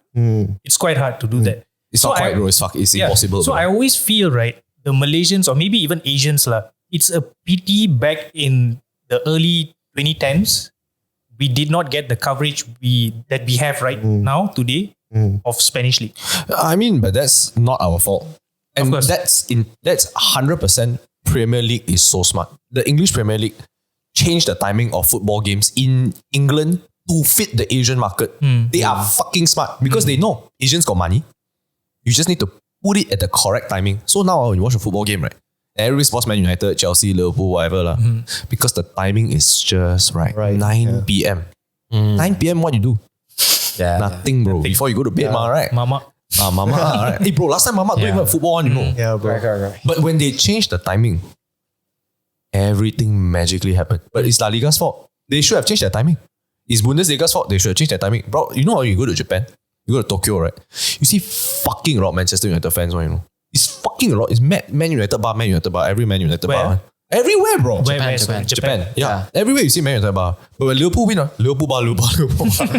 Bro, I'm telling you, it's fucking crazy because they fits the timing so well. It's the izakaya time you go drinking, right? Yeah. In Asia, Hong Kong, you go drink, right?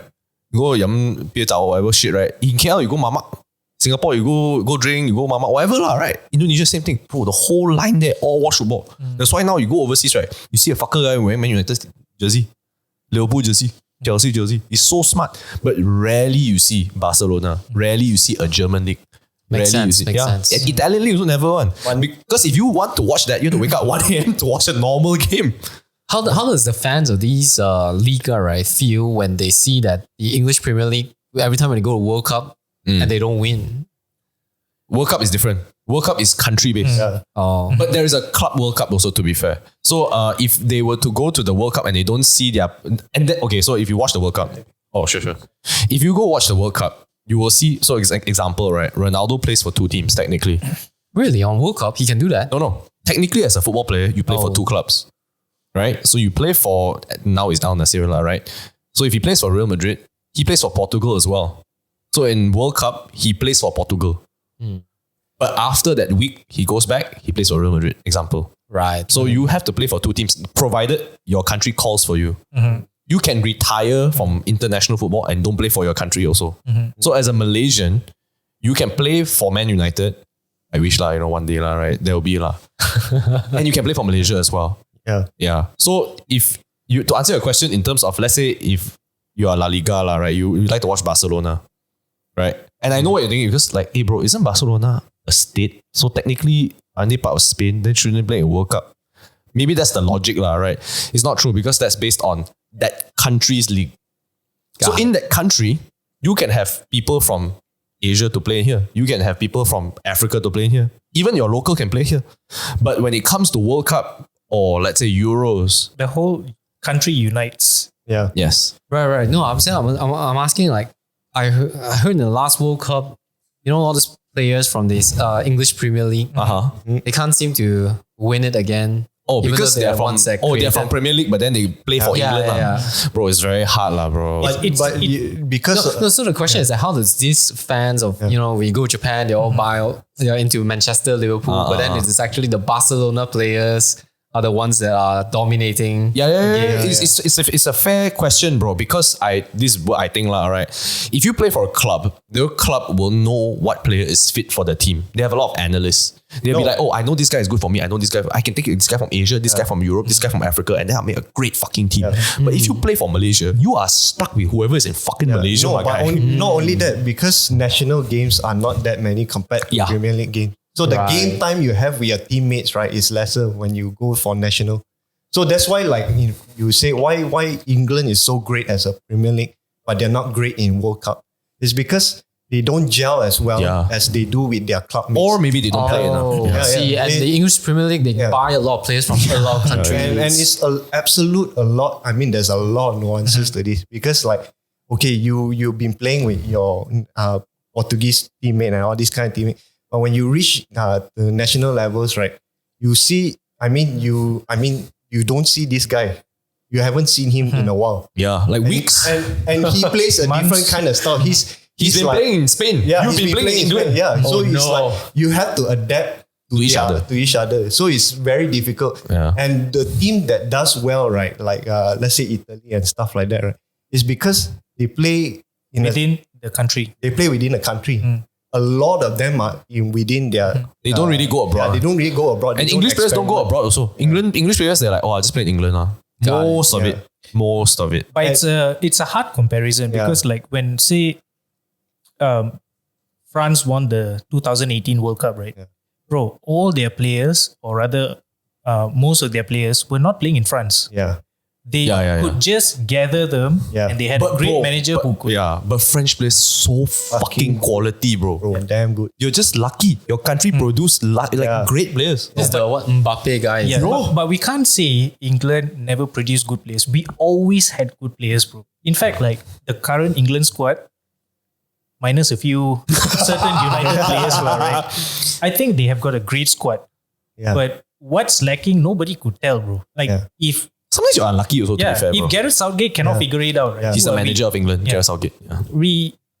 But he also tried to keep the same players, even though those players are not even having proper game time in Premier League. You know, like those. He's trying to find, like that. Although you don't play well in your team, maybe you play well for England. Feature in the team. Yeah. Hey John, I want to roll it back a bit. I want him to get immersed into football. Okay, sure. You know, like you mentioned that for you to get, for you to know a bit more about a certain sport or a certain team, and you said you should watch shorts. I'll tell you how is it very different to going into a stadium for the first time. Oh. If you watch shorts, it's very focused on that player doing what he does best in a compiled state of 10 seconds, 15 seconds. You don't see the build up. Correct. You don't see anything else that he does in a football game because football is 90 minutes, right?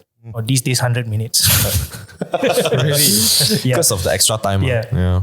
So like there is a lot of lead time that he does things for the team instead of him doing with the ball. Yes. Right? Positioning. And that plays a very, very big part in how football is being played because it's played by 11 players, not just that one guy. But as a fan, right, who's got absolutely no control over what those 11 players are going to do, being in the stadium, it will, how do I say it in English? Memupuk semangat kesukanan. You know what I mean? It will increase your passion for the sport, I suppose. Yes. So especially when you go for a Malaysian game, right, bro, that deep sense of love for Malaysia is going to come out. Yes. And you would have never expected yourself to have that feeling. And it's quite cheap. Bro, it's insane. That one I get the feeling, right? It's like you watch World Cup, the final match, and then you go to Mama and you see people, everybody united. Yeah, that's the feeling I get. Try watching in a stadium. Yeah. When you feel the floor is vibrating. And stadium happens. And the national stadium always vibrates. When especially when it's like Malaysia against Singapore, Indonesia. Oh, bro. That feeling is mad. Yeah, you can't even hear like anybody like beside you talking. You remember we all went for a game and Safi Salih scored? Oh. Bro. The time they wearing blue jersey, right? I think. I forgot. But I recall when I watched a game in Bukit Jalil, I feel more there than when I watch in Man United at Old Trafford. Because I feel the stadium also is different one. I remember there was this podcast together with Clarence Seedorf as well. Clarence Seedorf is a Dutch player. He used to play for an Italian team. Oh, the best stadiums. He's a mad fucker. And they asked him, what's your favorite stadium, bro? He's like, I like stadiums, right? That are like enclosing one. Yes. enclosing sound. Yeah. Dome lah. And I feel right, our stadium, and we are very blessed, right? Like Bukit Jalil Stadium, if you go watch a football game, right, you really feel it. You really can feel it. I've been to San Siro before, and I've been to San Siro is the AC Milan one. San Siro has good feels. Yeah, it's the same feeling as Bukit Jalil, bro. Yeah. In Italy, it's the same feeling. It's the vibration of the concrete. I feel. And it's also the acoustic, bro. Yeah. Bro, it just reflects to the field, bro. Yes, You know but what when I you go to Old Trafford, I feel like it almost absorbs the sound a bit. Do you feel? You need to sit in a certain stand to feel that way. Oh, okay. Yeah. Okay. But Vic is the one that got me the seat when I watched the game. That seat was behind the manager one. Yeah. Yeah. Wow. South stand is actually the shortest stand, so you don't get that surround sound. You sit the semi corner. I think you can feel maybe. You sit where Stratford End is, or Sir Alex Ferguson stand. But of course, I want you to feel the players lah. Bro, like, it was as mad, close bro. as possible. It was mad, bro. I could see Ferguson. It's quite You guys crazy. were both in UK at the same time for the game. No. I was in the US. I did a Europe trip, and then he came back to Malaysia. I was like, Vic, hook me up lah, bro. Then he asked me which one you want to watch, Swansea or Chelsea. Then I asked him how much first. Swansea is about £50. Chelsea £200. I'm like, I guess I have to watch Swansea lah. But thank fuck, bro. Swansea win 2-1, Chelsea 0-0. I'm like, thank God. First game I get to watch a goal lah. Fuck. They are both in EPL, those games. yeah. Wait, so does the price ticket fluctuate? Definitely. Not really, Depending on the depending on the club. Depending on the club and depending on the depending on the club and depending on the game, and then also depending on whether you're a season pass ticket holder. Oh. Yeah. So Actually, I want to correct you, John. Sorry. It depends on the club. okay. Yeah, like Arsenal's tickets are fluctuating prices depending on the games. Even if you're a season pass holder. Correct. Huh. United's price has always been the same. Like it starts off with like kids, and then like teenager students, and then the adult price lah. And then where you're set also. Okay. Position. Correct. The £200 is because you can never get a ticket. Yeah lah. So and that's the toughest price. I see. Or it's the highest one. Yes. Yeah. You can get those lah. But, Okay. But I remember it was your season pass, right? That one. Correct. Yeah. So for me, I use the season pass lah. You just have to. Yeah. But I felt like honestly, maybe that game wasn't a good game. But I felt like the Malaysia versus Man United games and the Malaysia versus Indonesia games and the Malaysia versus Singapore games are a lot more hype. These girls are Malaysian lah, you know. But when you're in Manchester and you see I sat next to a white girl. She was from Manchester. She was celebrating, and I sat next to an Indian guy.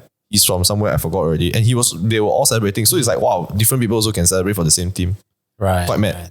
But when you're Malaysian, you see everybody around you Malaysian, you're like, wow, fuck, bro. Then you're just yelling at the Indonesian people or the Singaporean people across. You're like, fuck off, the kind of thing lah. I think if I'm there, I'll be like, holy shit. He went to a World Cup, bro. I'm gonna lose my life today. Is there gonna be a fight here? You won't. You just gotta be smart, I feel. Yeah. But you know, like when you go World Cup, right? Don't you feel like when you see people that are from so many countries around the world? Bro, it's crazy, bro. Everybody's united, bro. You know one thing when I went to World Cup, right? I saw we went to a Brazil game, right? And I think like maybe 50% of the fan, right, were not even Brazilians. Yeah. Wow. Were not even Brazilians. Most of them were like anything like Indians, Chinese, whatever it is. People who could afford it, Yeah, they go people there. who could afford it, who wants to feel the vibrance, who wants to feel the atmosphere, right? They went there. But knowing, I mean, like obviously, I went to the game because at first I don't really support Brazil, but I enjoyed their game. Enjoyed their game because of R9 lah. Yeah. Right? So when I had the opportunity to watch the Brazilian game, I went there. I felt the vibrance was so amazing. I mean, it was nothing like... It's energy, bro. Yeah, it's the energy. Yeah. It's just the energy. No matter where I sit, right, I would have felt the same energy. The game was still made. I had to tell you, it was 0-0. But every time there was an opportunity to score, right, everybody was raising. Yeah. Everybody was holding each other. Everybody was... You don't even know the people, bro. You don't even know them.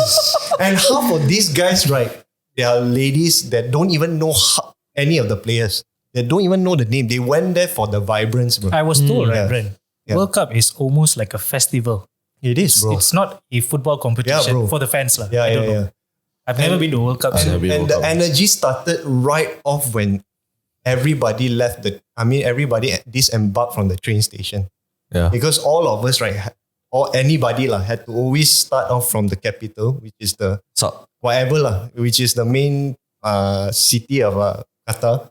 they have to take a train to any of the stadiums. Yeah. When you're in this train itself, right, there's already hype going on. Yeah, people are singing in the People are singing. Cameroonians are saying "fuck you, Brazilians" and all this kind of shit. And then like the Brazilians are over there banging onto the fucking like window of the train. It's really the vibrance is there already. When you go in as a neutral fan, right, you're just like, fuck man, I feel like I'm a Cameroonian fan also, bro. Yeah, bro. Yeah, it's quite hype, bro. Yeah. But I think there's also a downside to football, right? Because every time there is a World Cup, there is mass development in that country. So that's why a lot of countries are fighting to get World Cup in their country. Yeah. But when you fight, like for example, South Africa, when they fight so hard to get World Cup there, and it was fucking mad. Everyone wanted, South Africa, Johannesburg, everything, you get to go travel there. Tourism will be booming. But what they don't tell you is that all these stadiums become damn abandoned after that. Yeah. It's always been the case with Olympics also the same thing. It's very tough. But the revenue they generated, it makes sense for them. Bro, yes, but if you think about it, like stuff like the Olympics, when Japan pours so much money, then COVID. Yeah. That one's fucked up, that one's unlucky as well. That's really too bad. That one is mad. I saw a video of, don't know which country, was this Saudi Arabia? They were building a stadium for football event. And then they are isolating, I think it's just Johnny Harris video.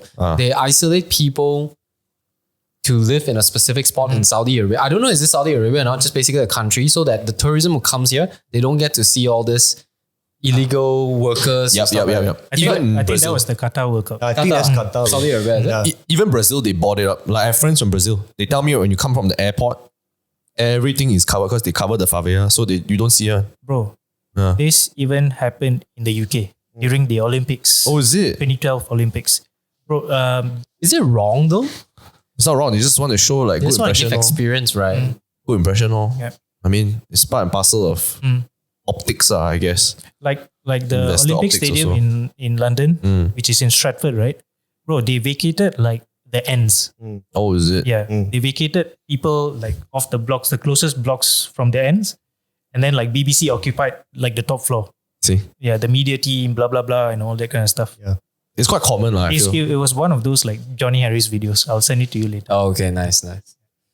John Harris is the maps guy, right? Yes. From Vox one, right? Vox. Yeah. I feel Love like that guy, man. Yeah. we need to go into Mason Greenwood topic. Oh my fuck. No, we gotta leave him out.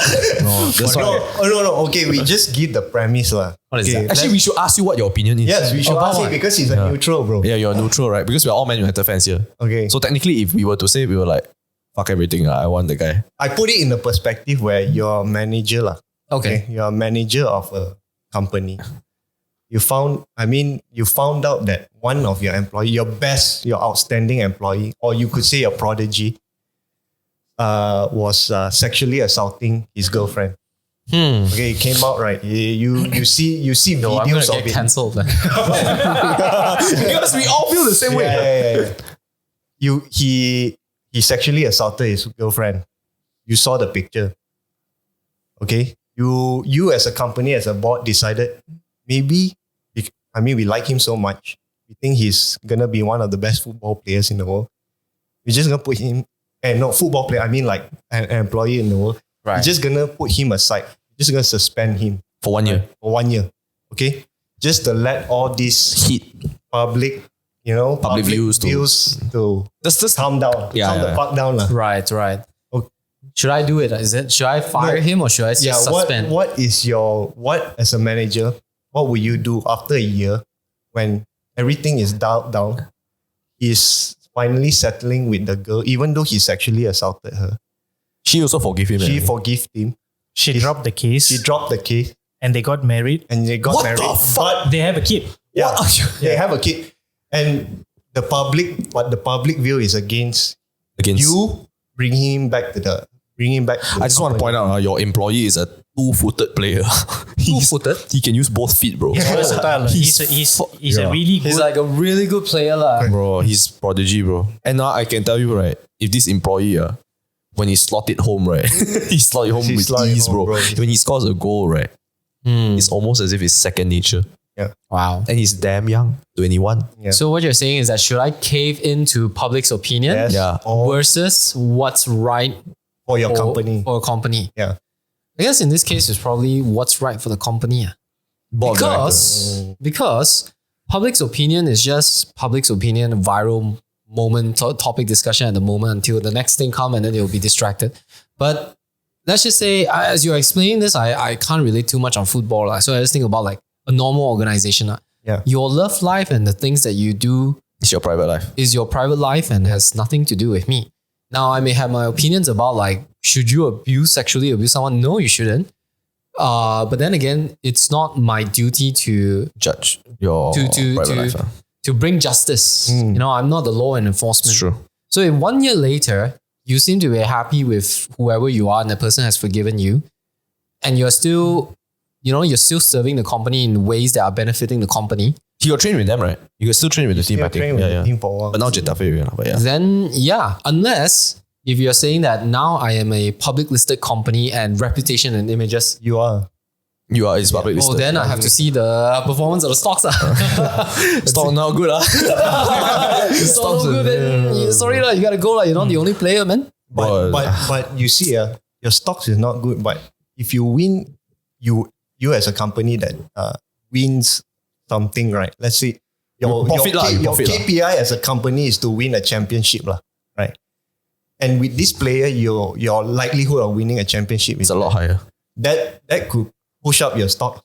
But given that you bring him back, right, you're gonna deteriorate the stocks a bit. Will you take that risk? Right? This one I don't know enough, but I do remember Kobe Bryant had the same thing. Huh? Kobe Bryant was accused of sexually... But got proof?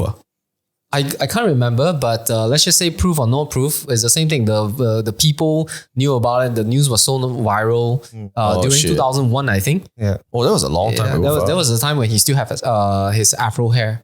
So I think he was suspended too. Yes. Then he was brought back in, right? Bro, I tell you, I'm not going to go into the new ages. There's before Mason Greenwood, right? There's so many. Like Rio Ferdinand was doing cocaine. What the fuck? Was doing coke, right? He avoided a doping test. Yeah. He avoided a doping test. He got suspended for 9 months, but he was brought back into the team without any public scrutiny. But times are different, Lauren. I mean, like... That's the thing. You have to put it into context, right? This person is a young fella. He's 21, bro. He's 21. I'm not saying you need to forgive him right away and put him back into the team. No. You also need to train him and rehabilitate him. A good way of rehabilitating him is to tell him, you don't deserve to be back in the first team, but you need to show to the public. Now is your chance to show to the public. Now, if the public is stopping you from showing yourself, right, does that give you justice as a player? It doesn't. This is why we need the public relations department. They are supposed to handle this kind of stuff. Actually, yes. That is their role. But you see, I feel, right, that Man United is, in reference to his company what they call metaphor, right? Yeah. I think it's very difficult for Mason Greenwood to come back also. Like, if you ask me also, I probably will suspend also. To be honest, I'll just give him to another team. Like, it's just... You give him to another team. Yeah, I mean, as much as I love him, I want to keep him. I really do. I feel like he's a damn top performer. Every time you see him play, right, we got hope on, I tell you, for 10 years, we've been watching Man United the last 10 years. It's fucking shite, okay? Like I heard. It's gone down the hill. Bro, down the hill is... It's letting us off easy. It's letting us off easy, okay? And the choices of the club has always been shit, Very, very shit. Like, manager perform, sack him. Player come in, pay them high price. Player don't play. Player got attitude. There are a lot of problems, bro. Mismanagement from like top down. Yeah, everything, Everything is a fuck fest, Wait. So Mason Ryan, is it? Greenwood. Mason Greenwood. Yeah. So who is he? He's the player. He's a football player. Manchester United player. And he's supposed to be damn good. He's incredible. Young as well. Damn young. Yeah. A lot of potential. In fact, I think he's probably one of the... I haven't seen a perfect striker forward in a long time. Mm-hmm. So how he has shades of multiple strikers. So how many years he's been in the game until they found out he was sexually... 2 years, maybe. And 2 years he performed like mad, Yeah. Somewhere like the time he playing at 19 years old, Okay? As a football manager or somebody, boxing manager or whatever, when you see such a good player, right? Do you feel that managers or coaches will know that this guy is so good, he must be crazy somewhere in his life? Yes. yes. So it's like, contain your problems. I don't care what you do. I know you must be crazy somewhere. Just play the game. Yes, but that's what most managers do. It's it's the problems of most managers these days. Because you get like teenagers getting paid like what, 100 much. Oh yeah, man. you know? So it's so they young. are not the only problem that they face. They've got It's like a structural. correct. It's a structural problem. But for me personally, I don't think in this current state, because I think football is not about football anymore. That's why I feel like I don't really like to watch it as much. I think football now, right, is very like business driven. Yes, I think it's very business driven. It's very That's how I like feel for the MMAs as well. yeah, it's like there's brand deals, there are sponsorships, and I feel like when you know, right, that example, right, if I keep Greenwood and we win trophies, right, and then everything is just fucking dandy, right. But what if he doesn't? So that's the thing, right? So financially, right, I don't want to take this risk. The risk is I lose my sponsors. You know what? If you lose your sponsors, right? Let's say Adidas sponsors the Man United jersey. What happens if you lose your sponsor? You know, sponsor is fucking 500 mil, bro. Yeah. 500 million, it's no fucking joke, bro. Not only that, Team Viewer, another brand. Kohler, another brand. Then you don't even talk about your others, you know, you go to fucking Giant supermarket, right? You still until today can find fucking Man United people on Pringles. But right, John, like what he said, it's the job of the PR to go and sort this out. I know, I know. And the PR will tell you we can handle it. Right? They can, of course, it's their job, right? They can handle it. Okay. But whether the fucking brand will take it, it's a different fucking story. So there's also another thing. Sorry, you go ahead. You go ahead. It's like, let's look at Johnny Depp's case. Oh my god, the Amber Heard one. Just yesterday, I saw this post that he was brought in back by Dior Okay. in a $20 million deal or whatever. Yes. Yeah. Okay. They dropped the case, or rather he won the case, and Dior took him back. Why not Mason Greenwood? Yes, exactly. I know. But you see, right? I feel. But Johnny Depp is a person. Yeah. This is This one is a company. This is we got stock, okay? We got a board of directors. I understand. But like, I am no marketing or PR expert. Okay. But like, what I do know is that people forget very fast. Very fast. Yes, very fast. very Super fast. Way too fast. So I think whatever they did to him, are doing to him right now, putting him to Getafe on loan for like a season. Bro, look, Getafe fans love him. Yeah. And they are like extra promoting this guy. Yes. Because they don't care about the password. They don't care about the Correct. Even the president made a statement. It's like, look, the law says he's all good. They've dropped the case. Yes. He's married to the girl that he got a kid. supposedly assaulted. Yes. They've got a kid. He's happy. He's playing well. Yes. He's training well. Yes. That's it, bro. That's it, bro. It's about But the is job. that the truth? Is she really happy? It doesn't matter because the It PR. doesn't matter because he's still together with the same person. He's still together with him. I think Is there a conspiracy going on? no, there's no There could be. conspiracy. I think United could have done this earlier. That's what I think. Like this whole thing about loaning him to Getafe could have been done earlier. They shouldn't have released any statement or pre-statement saying like, we are about to bring back Greenwood. That obviously shook the public a bit. Bro, it's like them rookie shit that they would do. Like Yeah. things like they release a statement saying that, oh, the case has been dropped. Yeah. So Mason Greenwood is training right now. And then they release a couple of images of him training alone. I'm like, what's this for? Yeah. Yes. What's this for? It's Show poor. us some like Casemiro team all hanging out spirit. laughing. Yes, correct. exactly. You know what I mean? Exactly. It's Like, very common sense. But the marketing team aside, I see their Instagram also. I want to fucking murder the he's just a terrible social media manager. Whoever the Man United social media, oh my god, the social queue is teruk, bro. Yeah. The content planning is teruk, bro. You know, just after you lost, we just lost to Arsenal 3-1. Then suddenly, new signing. Then everybody like, oh shit.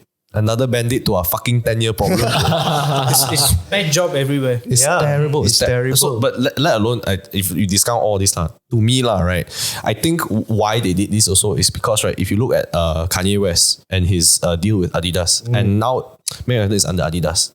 I mean, granted, Adidas can drop them. Then Puma go and take over, whatever, right, it's possible. But I think they feel as if like, fuck, it's just too much on the line. Money is too much of a consideration now. Yes. That's the thing. But if you were to go back in time, Ferdinand missing the doping case and whatever fuck right. That time the money is not that big, bro. Like you know, the most expensive player is like 30 million. Now, standard is 80.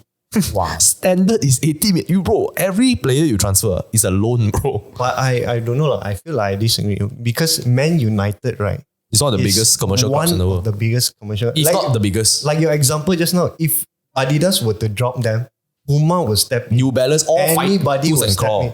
Yeah, I get it. Because, okay, he's not saying we have to sacrifice the whole company for one player. For one player.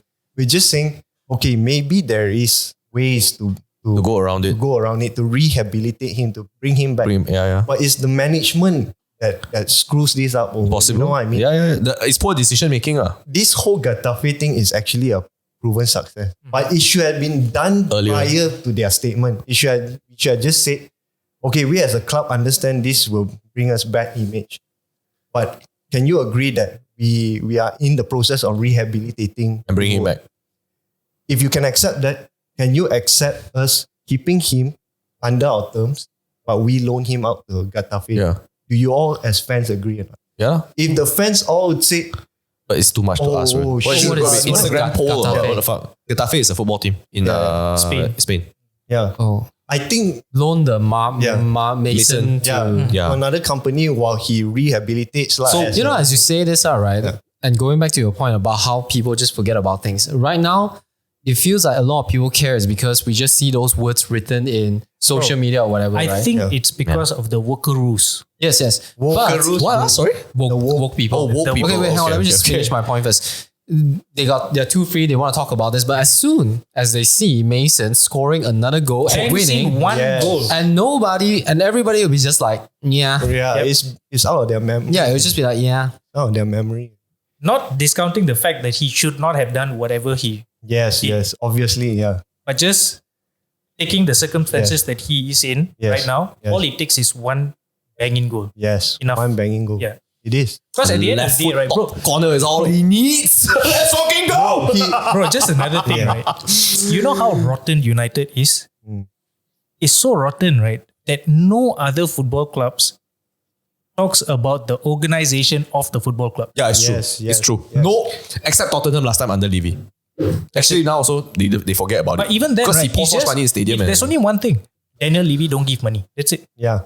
End of story, bro. We are still talking about the facilities lah. We're talking about the food that they're being given. Yeah. There's no like sports analytics and all this kind of nonsense. On the side note, Vince, I just want to ask a question. Did you happen to hear about this Cristiano Ronaldo interview with Piers Morgan? No, I've never heard of it. No. I'll give you a I think it's context. brilliant, bro. Just recently? Last year. Last year? No. Okay, I give you a bit of context. He can speak English well enough to go on an interview with Piers. Cristiano is fluent in 4 languages, He's brother. a polyglot, bro. No, I mean like with Piers on debate. Is it going to be a debate? No, bro. I just want to give some context. Okay, so maybe people who are listening right now, right, you don't know much about football. Okay, so Vince, you also... I'm the blank representation. Slate. You're a blank slate. So Ronaldo used to play for Man United. He went to Real Madrid, right? Then after he went to Juventus, which is an Italian club. So at Juventus, he was old already. And they were like, we cannot pay you. You're too expensive. Okay? So Man United... But he wanted to go there, is it? Bro, Ronaldo will play anywhere, bro. He's fucking good. It's just where he choose to play lah. Okay? Okay. He implored to consider, should I go back to England and play 1 more season, 2 more seasons, see how lah. Bro, when news caught on that Cristiano Ronaldo was coming back to Manchester, we were like, please don't go to the blue color Manchester. Please come. Blue? Oh, That's Manchester City, ma. Right. Please come to the red part of They had Manchester. the dominant one. Yeah, I heard. Because Manchester City is winning non-stop. So of course Ronaldo was like, I want to win. Why the fuck should I go back to a shit club? Yep. But Alex Ferguson come out of retirement. Not come out of retirement. He's retired. He spoke, he called him, bro. He's like, boy, let's go back Man United lah. Help the team. We haven't been winning for a long time. Maybe you are the recipe to success. Ronaldo comes back. He is the top scorer, bro. Prodigal. Okay. He come back. He's like 33 years Did old. we win something with him? FA Cup, is it? Bro, he left before the He season didn't win ended. anything, bro. But bro, he won us a lot of games. Yeah, he won us. He kept us. No. at But least I need to complete the whole story, sorry. ma, right? So he comes back to Man United. He's top scorer, bro. He's a machine, this motherfucker. He's a fucking... Bro, when I say he's a machine, every game he play, he confirm score 1-1, you know. You know what? I can't even name you a football player apart from Lionel Messi that will guarantee you a goal a game. So even if you pay him 20 million, at least you guarantee that he's gonna get you at least 1 goal a game, you know. Yeah. 1 goal a game, you know. Bro, even if it's 0-0, you're going to win the game, bro. Just let that sink in. Fuck. Okay. And that's not even considering your other teammates. So your other teammates is a bonus. Okay, he's a machine. After the first season, right, he is damn unhappy. Because we didn't even manage to make top 4. And he's like, what kind of standard is this club that I used to play for where first place is non-negotiable? Bro, if we get second place, it might just get last. Last time, Alex Ferguson. Bro, we grew up in a very different era where we just took it for granted that United would win everything. Bro, everything. It's almost as if it's a story that's written, you know. Because in the 90th minute, if you are 1-1, I know you're going to win. We are going to win. I just know it. Feel it, bro. I fucking know it. I know it more than like, bro, I don't even know like the Bible, bro. Fuck. You just know it. It's like almost you can feel it in your bones. The whole team, right, has a fire in your eyes. Like, we're gonna win. I whatever it takes, I'll chop a fucker down, right, to win. Yeah. And people will run until they're on the ground. Bro, Rooney will be bleeding, bro. He don't care. He's running. And if you sub Rooney out, he'll throw the fucking boot. He's like, what the fuck, man? I was so in the game. Yep. And you're like, bro, you need rest for the next game. I don't give a fuck. I will play this game and the next game. Yeah. But now, all fucking lembit one, you know. So when Ronaldo, right, we didn't even get top 4. He's so upset. He goes on to Piers Morgan. And he requests to go on, you know. Wow.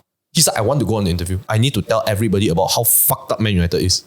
He goes on the interview, 1 hour interview, bro. 1 hour interview. He just fucking let it go, bro. He was like, since I left in 2008. Is this 2008? Yeah. Since I left in 2008, I'm back in 2022. The gym is still the same. The food is still the same. Bro, where is nutrition? For context, brother had a mad rant session. You know how like Piers Morgan loves to probe? Yeah. This guy probes shit that he shouldn't have probed. Yeah.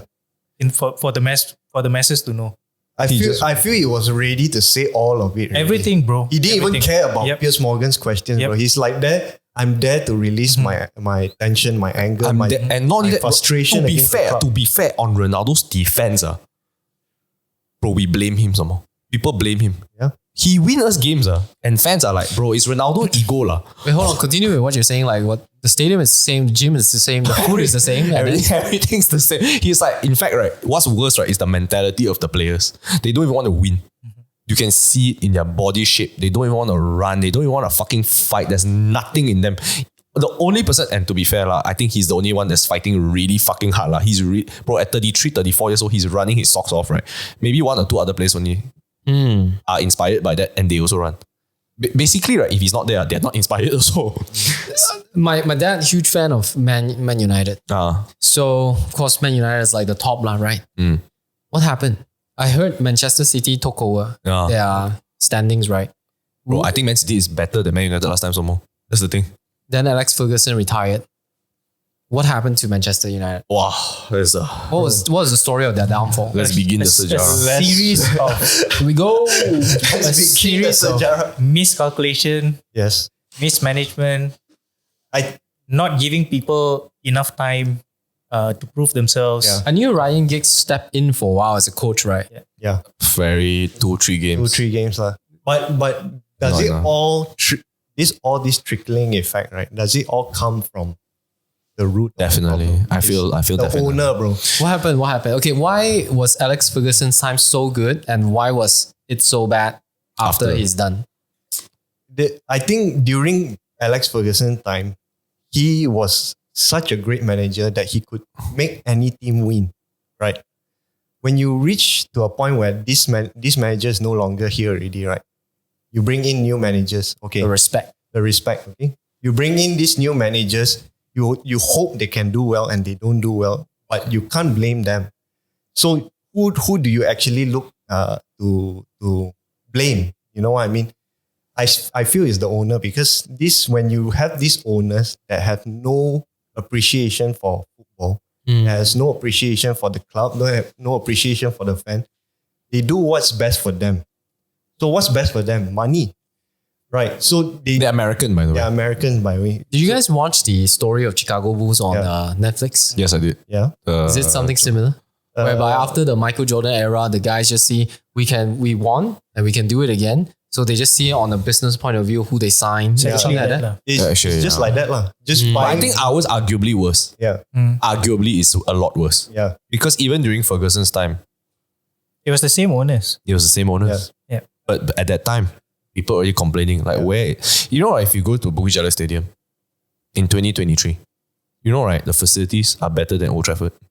What? Bro. Possibly. Bro, if you go Malaysia's to, not bad, man. bro, Old Malaysia's Trafford, good. Possibly. Old Trafford is a fuck fest, bro. It is so old. There are leaks everywhere. And I went there in 2013, bro. It was leaking. It doesn't smell great. The only nice part is the field. And then when you're inside there, it's just a mess. The mega store is nice. John, you are right. The only nice thing about the stadium is the field. And the mega store quite sick. 100%. The mega store is quite nice. Yeah. The shopping part, because they earn money from there. Yeah. And the tour lah. So the tour, everything for the tourists is incredible. But I tell you, the facilities is shite, bro. It's terrible. In fact, the food is terrible. Everything is terrible. Everything is just bad. Like when you look at it, you're like, well, actually Malaysia is not bad. No, it's actually Man United is damn shit.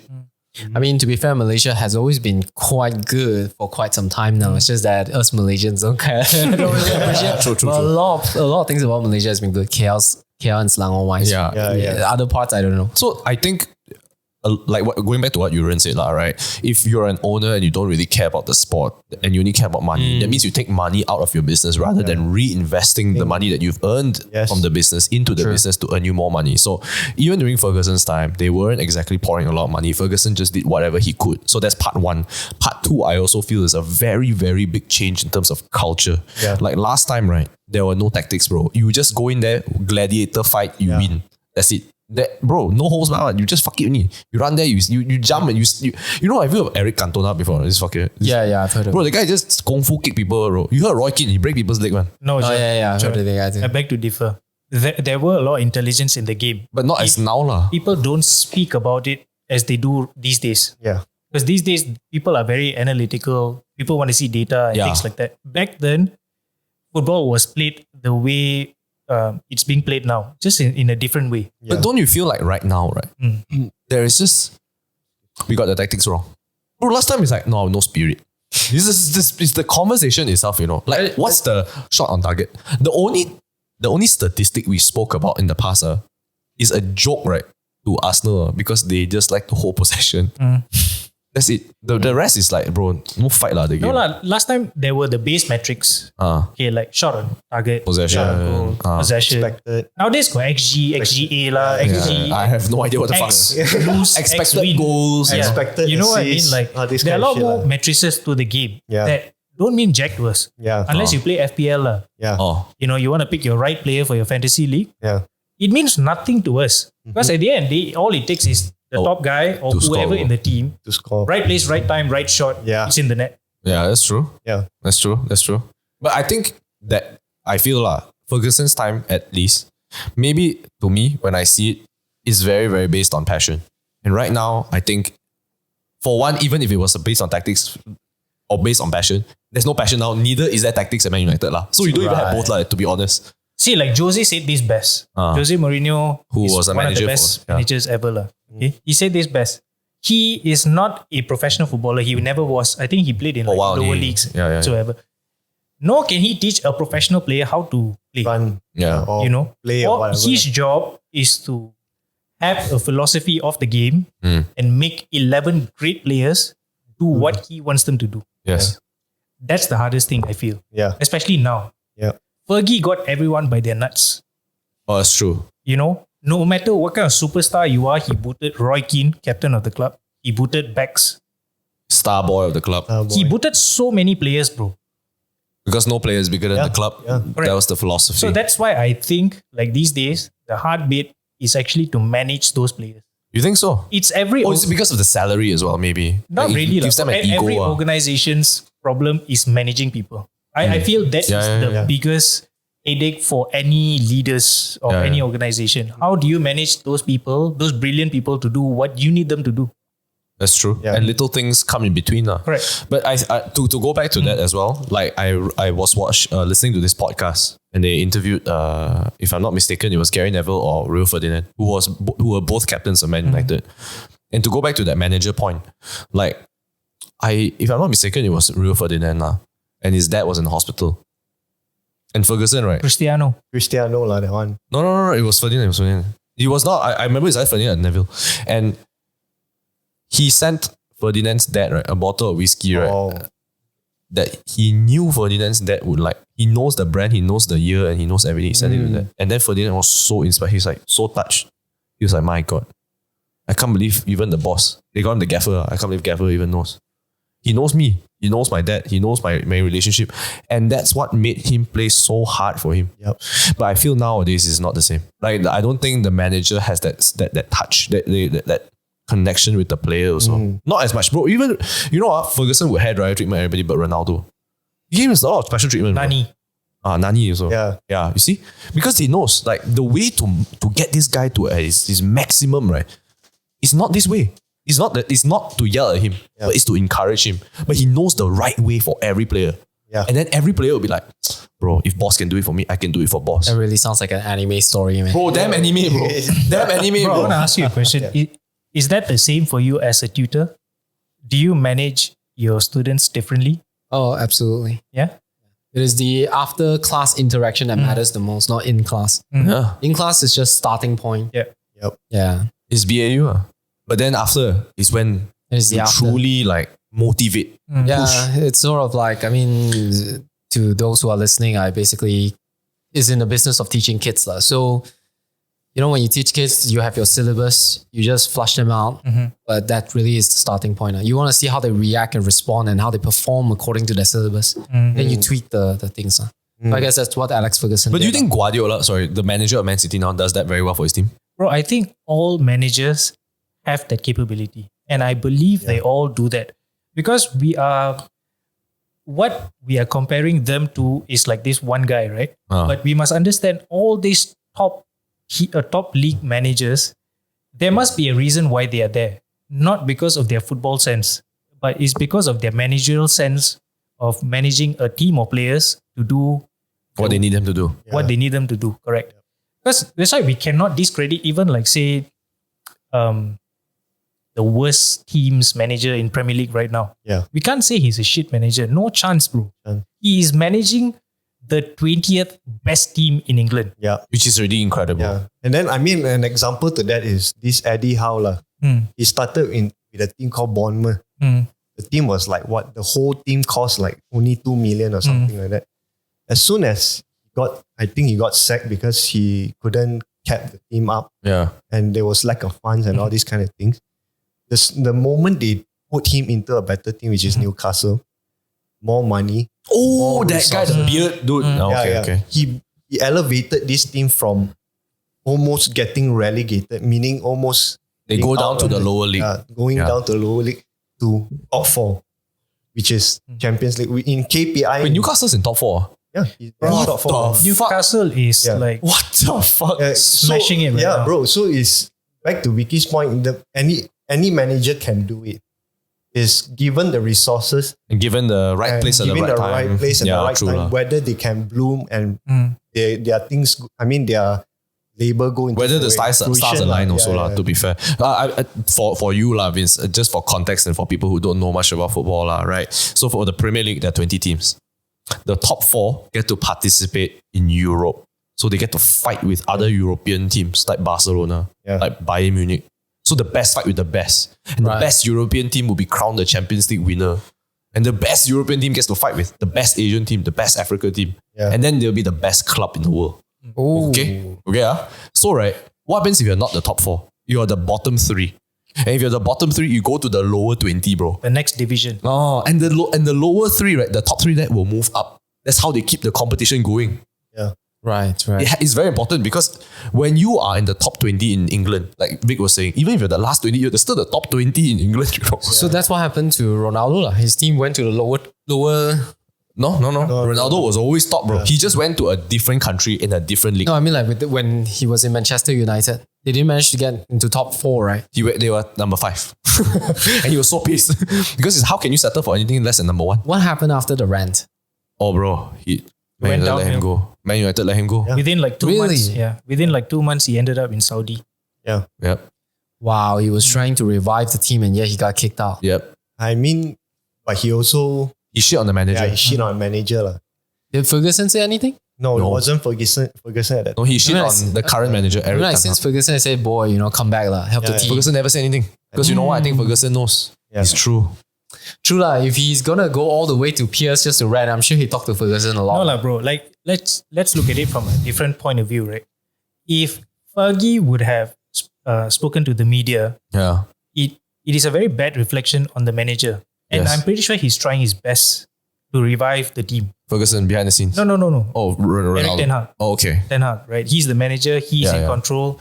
The reason why he started benching him is because he had a series of very poor performance, which was quite evident lah. Everybody knew like Cristiano wasn't playing well, so he benched him. And this dude decided to go to Piers Morgan to rent. And you can't have this godly figure suddenly like show up and then like start talking to the media to say that, oh, manager should have done such a thing. He loses all his credibility, Ten Hag. So I think what Fergie did, keeping quiet, amazing.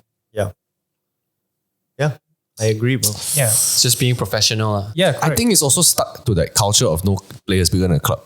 He has to maintain that also, bro. Correct. I feel like if you were to keep Ronaldo, it would be a bigger detriment to the club. Because if one player can do that, the other 10 can, and it's not fair. And the manager has to have control. And if there is no control, you might as well just fucking find a new manager, or basically those 11 players will be the bane of the club's existence. So it's not fair, and you have to let him go. Are you guys all Man U fans? Yeah. So how you guys- unfortunately, it is a painful thing to endure. I had never heard my dad talk about Man U after a while already. So what about you guys? How are you guys feeling? Every week we have like a therapy session. It is, bro. It's true, man. We have therapy session every week, man. Is it illegal to jump ship and say, I'm now Team Arsenal? It's not No, illegal. bro. It's not Legal. Nick is smiling, bro. He's an Arsenal fan, bro. Bro, if you want to get exiled, right? That's how you get exiled, bro. But you guys were fans of Manchester United when Manchester United was peak, right? Yeah. And you guys were probably like, what, 10 years old? I was 14 when I started watching Man United. So Ren, I think, was 7, 8. I think it was about 7 years old. Vic, you how old? Standard 1. 5. I mean, it's safe to say that, hey, you serve your time in the club, right? You watched it since So 7 years old. To me, personally, right, I don't see anything wrong with it. However, I judge. I will judge if people jump. I will judge. I'm not going to lie. If let's say the guy whole life supporting Man United, now he's like a Chelsea fan. I'm like, I don't even know who you are anymore. I really don't know. You know what I feel when you choose a club? But times change though. Bro, I know. I get it. And maybe the new generation don't feel as strongly. Perhaps. I don't know. I really don't know. Okay. But I feel when you commit to a football club, for some reason, and I know it's wrong. It's almost as if it's a marriage that you cannot get divorced on. Yeah, bro. Man, football is a cult, man. Yeah, it is. It is a fucking cult. Football is a cult. And you know what's the saddest thing, bro? The saddest thing is when I see the rival, Manchester City, play better. And I know they play better, bro. Everything about Man City is better, bro. Everything. I envy them. You know, I remember Yuran asked me, hey, who is your most hated player, bro? I was like, you're not gonna like my answer. Why? Erling Haaland. You're like, why? Because the guy is a machine, bro. Scores goals like fuck. Yeah. Then who's your second most hated player? Probably Kevin De Bruyne. I'm like, what the fuck, bro? He's from Man City also. Then who's your third? Foden. All three from Man City. You know why? Because I wish I had that in Man United. But I know if they came Man United, they will play like shit also, because the club is fucked already. But go back to my point, right? I don't think I can ever love another club because, right, I think the core memories of Man United, right, of the joy, right, is too big. The joy was too peak, Like, I think I have had more joy watching Man United, right? And the ups and downs carry me so far, I cannot jump. But everyone's, your core memory where everyone is inside, they're all gone except for the owner. No, the core memory still live with me via my feelings. I mean the core memory is still there, but the core memory was acquired during the time where all those people were there. And all those people weren't there anymore except for the owner players. right now. The players, the managers. Yeah. It's been 20 years, man. I know. But you see, I think it's like the association I have with the color red. And it's the devil. It's the stadium. It's the effort I took to go and wake up in the morning to watch the club. It's the money I spent on all the jerseys. It's the conversations I had with Vic Ren and all in Form 2, arguing who is better. Like, what's the point? I've been defending my whole life and now I'm just gonna be like, nah, Chelsea's better. Jesus Christ, who the fuck am I? Although admittedly I like the color blue more. You know? Makes sense. And it's so hard. It's so difficult for me to just go like, I don't love Man United anymore. I can say that lah. But I can tell I'm going to wear my fucking Man United jersey lah. And I can tell you like, enjoying watch Man United game. I'm like, it's too late lah. It's too late. I'm not going to go. And then I'm at the mama. I'm like, I don't know why I'm here. Man, it's suffering. It's suffering if you have to root for a club that is just losing on and on and on. I think best if any fans, like any football fans, right? If they come to terms with how their club is performing and take it by the week. I think that's the best way possible. Bro, if Liverpool fans can do it, we can do it. Bro, this is what I think I told Ren this, right? In 2015, when Sir Alex retired, right? Yeah. One of the conversations that Ren and I had is, I think let's just be prepared for 5 years with no trophies. To think about it, within the first 5 years, we won like 3 trophies, I think. It's not bad. And then the next 5 seasons, we won like 1 Europa League and a couple of other trophies. So we became what Arsenal were when we were growing up. They were a very good team, but then they used to win like FA Cup lah, and then they used to come and disturb us. Yeah, correct. So which I think it's not too bad. Football just became more competitive. It's true. It just became way more competitive. Bro, last time we only got top 3 teams. Yeah. Now you get fuck lah, some top 2 ni, Man United, Arsenal ni. Bro, now got Brighton, Liverpool. You've got Newcastle. Not so strong. It's a top 8 team. Yeah, now it's top 8. It's quite strong. Spurs is great this season as well. It's quite strong. It's very competitive. It's true. It's true. Now, I remember when I was younger, they used to be like Arsenal or Man United. That's it. Then as you grow older, it's like top 4. It was Liverpool and Chelsea because Chelsea was bought over by Roman Abramovich, the Russian billionaire. Then top 4 became top 5 because Tottenham was so strong in attacking, bro. You know? And who would make top 5? Was it Everton? Was it Tottenham? Was it whatever? And now it's top 6. Easy because Man City came in the picture. And now it's Newcastle because they were bought over by Saudis. But don't you think football as a whole is a lot more entertaining than it was back then? I think the time is what is a hindrance for me because I have to follow the time. And I think because our generation, right, we watch Astro to watch football. So when we were younger, our parents have Astro. I just go downstairs, 2 a.m. I sneak down there, I will make ramen, go watch the football. Go upstairs, then settle. Next day, nothing. Now I don't have Astro. I'm older. For your phone, bro. Okay? So now I don't have Astro. I live with Jen. And then not only that, I feel that the timing is so tiring because I like to go to the gym. I like to keep healthy. I like to maintain my life. And football is just not... Bro, right after the Arsenal game, I was devastated for 2 days, bro. Emotionally also lah. But more physically lah, bro. At work, I was reading the same sentence for like 15 minutes. I'm like, I don't know what I'm reading. I'm like, I don't know whether it's the post-match depression or whether I'm just fucking tired lah, okay? But to be fair, it's Lashin's wedding also, so I was damn tired lah. Are you able to find time to fully watch games on a week-to-week basis now? That's a super question. You know why? I was about to turn this conversation around. Okay. I wanted to say, to your question first, do I find the time? Yes, I try to make time for this, to watch football. Whatever games that comes my way. Bro, during COVID, right, there was a brief period, I thought it was not healthy. The reason why I said like football reminds you of your younger self. Yeah. It's because I lost interest in football. Oh shit, serious? And I can tell you, right, it's not a nice place to be. That's why I think, because like it's almost like you don't know what you're looking forward to every weekend. I mean, like there could be counter arguments saying that you should be unpredictable, you can't live your life so in a structured manner every weekend, you just watch football, blah blah blah, all these kind of things, bro. But then what are you anyway?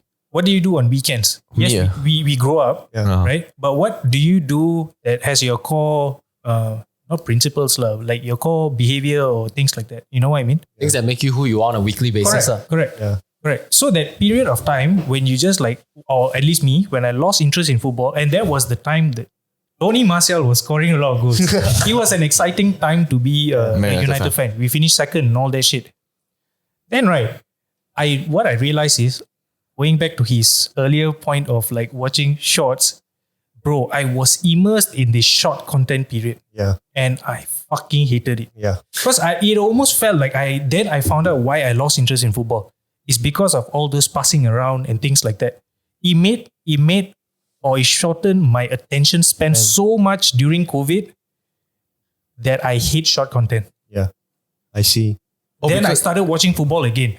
Then I'm like, how did I used to watch all these like passing around 90 minutes, 100 minutes of just like, one goal? Mundane. Yeah, bro. And then when I started watching football again, got level-headed. I don't know about you guys. Is that how you feel about football? Do you feel like there's too much of things that you're not interested in when you're watching football game? I think for me, it's the commitment of the game time. Like the real live game time is too long. Like 2 hours, right? It's 45 minutes for one half. 90 minutes total game. 15 minutes in between is half time. Extra time, another plus minus 10 minutes. That's a total of 2 hours. To me, that is just too much time in my day.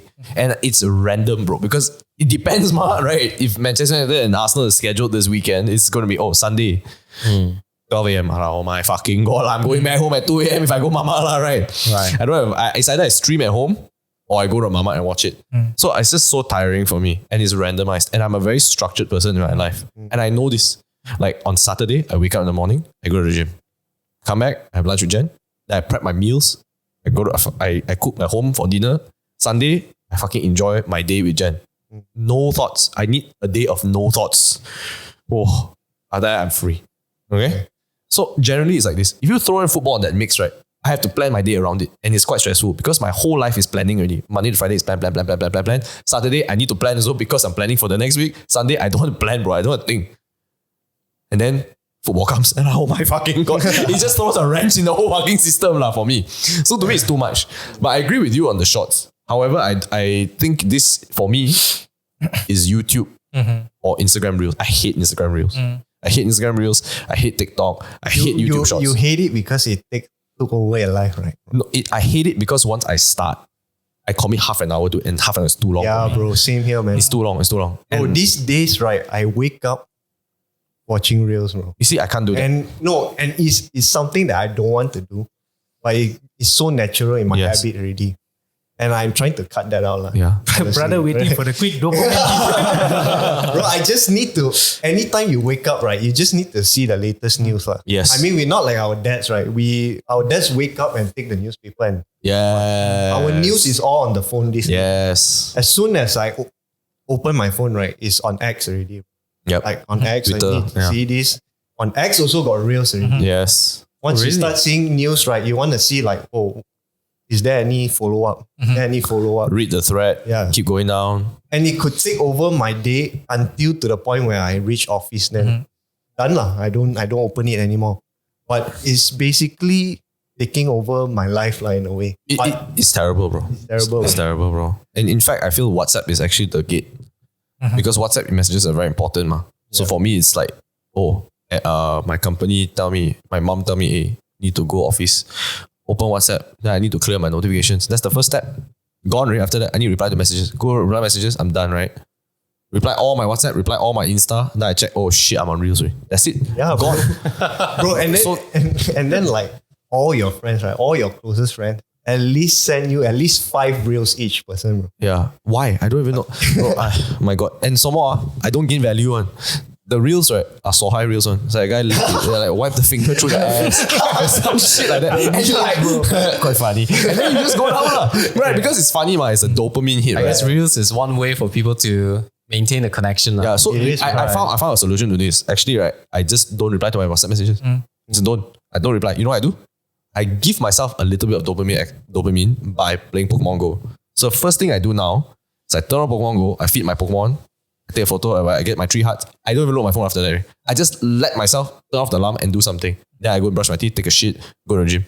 Then at the gym, I'm replying during my rest time. Yeah. Then I won't look at Reels. I know time. I'm like, I got to do my fucking next set, right? Yeah.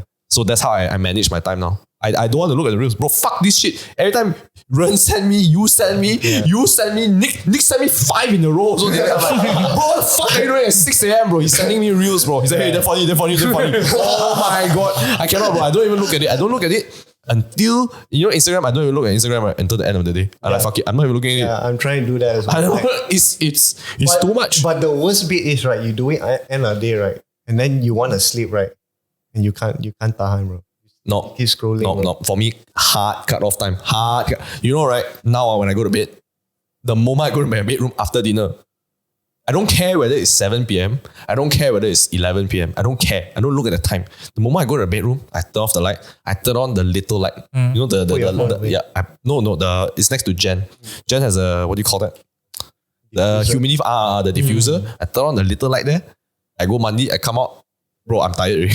I'm like, it's dark. It's clock out time, bro, for me. Yeah. So to me, the reel is not important. So was it important? What? Let's be real lah. No pun intended. So if you really come to the common sense of it, will you die if you don't look at the Instagram reel? No. Absolutely. Will you lose money if you look at the Instagram reel? No. Will you lose face? Little bit, but the next day won't hurt, right? Then the following day won't hurt, right? If it doesn't fulfill any of these three criteria, I'm not wasting my fucking time, bro. I'm not looking at the fucking reel. I hardly watch at real shorts that much. Thank God, bro. You are I don't do it now. I haven't been doing it for the last 2 years. I've refused to because this is non-stop. I've never called. I only got TikTok this year actually. Since Young joined MVP, fucker, this guy sent me how many reels he sent us a day? Why are you putting me on the spot? No, because Young sent to you also, right? Yeah. Bro, that's what I'm saying. Then they sent me the same thing. I just wasted fucking 1 minute rewatching the same reel. But they send you the same thing. You see on thumbnail, but you still cannot tahan, bro. No, I just like it. I just say haha. No, bro. I say sorry. Bro, you go into those reels, is it because you don't watch other forms of content or it's just convenient, like you're standing waiting for the train? Convenient, just convenient. It's really convenient, bro. It's Just play Pokemon Go, Ren. Just play Pokemon Go. No, Wait, before you check out reels, before the era of reels being here, what do you do to feel? Twitter lah. Oh, Bro, right? I've traveled so many places with you, right? Every time I go with him, go Japan, go Cameron Highlands, go Penang, whatever. If we sleep bunk bed, sleep same room, same whatever, he's always on his phone before he goes to sleep. Always. Yeah. Always just like, it's that bad habit. Bro, are you still awake? He was like, yeah, bro. Bro, forever, bro. Even it's that bad habit. Jen also does that. She's on her phone. I'm like, dude, I cannot do it. They call She's looking at me, she's like, what the fuck are you talking about me? They call it what? Revenge? Yeah. Revenge what time? Revenge rest time, bro. Yeah, revenge. Yeah. Because you feel like the whole day you've been productive, so you feel like you need to have that. true, like you need to turn off your brain, you know. But it's slightly different though. Like for me, right, I consume news. I mean, I'm always on X, Twitter. Like I love Twitter. That's my newspaper. Okay. Yeah. But I consume my media time at night. Because you need to manage your energy throughout the day, right? Yeah. I cannot wake up, right? Get on X and then like see a bunch of information. Some you may like, some you may not like. Yeah. And then right, you're just so like, you're gone. The next 3 hours, you're gone. Yeah. You know what I mean? So if I do it before bed, read a bunch of stuff. Then you go to bed. Then you go to bed. I think it's a lot better. But reels is just toxic. It's damn toxic, bro. Honestly speaking, have you all ever not read the news, go to work and be like, bro, you didn't hear about this? It's damn major, you know. Absolutely. It affect your life forever. Yeah. Has it ever happened to you? This news will forever affect your life, bro. I think it's because those people at workplace, they're trying to have a piece of conversation, but they don't know what to say. So they just bring up, but actually they don't know lots about that thing. And No. But the question is, has the news ever affected your life after hearing that news? No, only Michael Jackson. Michael Jackson died was the only important thing for me. No news in my life, okay, has you. ever affected me for my life. No news. In fact, if people told me the news, I would remember it better than me reading the news. If, let's say, for example, today Yuran told me something about Teresa Kong, which I will not mention on this podcast. And I was like, God damn, I didn't read that on the news, but I learned it from you. And see, when you go to the workplace, right, people tell you this news, it creates this insecurity. It's like, maybe I should know. No, I don't care. Maybe I should check it out. I am more than happy to be a dumbass. No, in corporate, it's different. Yes. In corporate, they give you this feeling. Bro, Nick, when I come in the morning, right, do you feel like people update me like, hey, John, do you hear about this? Nobody does that, right? Even if you do also, right, I'm like, oh, is it? I don't care. Bro, correct. I don't care. In my life, the only big thing you should care about is your health, your family, and your friends. Other than that, right, honestly speaking, right, unless there's an asteroid coming to hit the earth, right, or like a nuclear meltdown is going to happen, which your phone will tell you, don't worry. Okay, like the fucking emergency thing. It's not that important. Why is it inbuilt in us as a human, it's a casino-based, what do you call that? It's a slot machine. Yeah, I mean, you don't even talk about X. Like. You got weapon. Don't even talk about X. Like, just talk about in general our parents' generation, Gen X, baby boomer. They all have the need, right? It's a need, right, to consume the news. Why is it that? It's not important. That's the thing. You know, I feel right. The news is never important until it affects you. Like you know, it's going to affect you. Like for example, Hawaii. If there was a fire, you know, like shit. I'm in tourism. Then it's important lah. Yeah. You know, if let's say it was COVID and the PM was going to give an announcement, it's important. You need to know these things. But like, let me ask you a question lah, right? When the news comes on, right, and fucking CNN is telling you that, Florida man flies off the roof, and you're like, no, this is nothing related to my fucking life. I don't care. You don't need to care. Yeah. It's not important.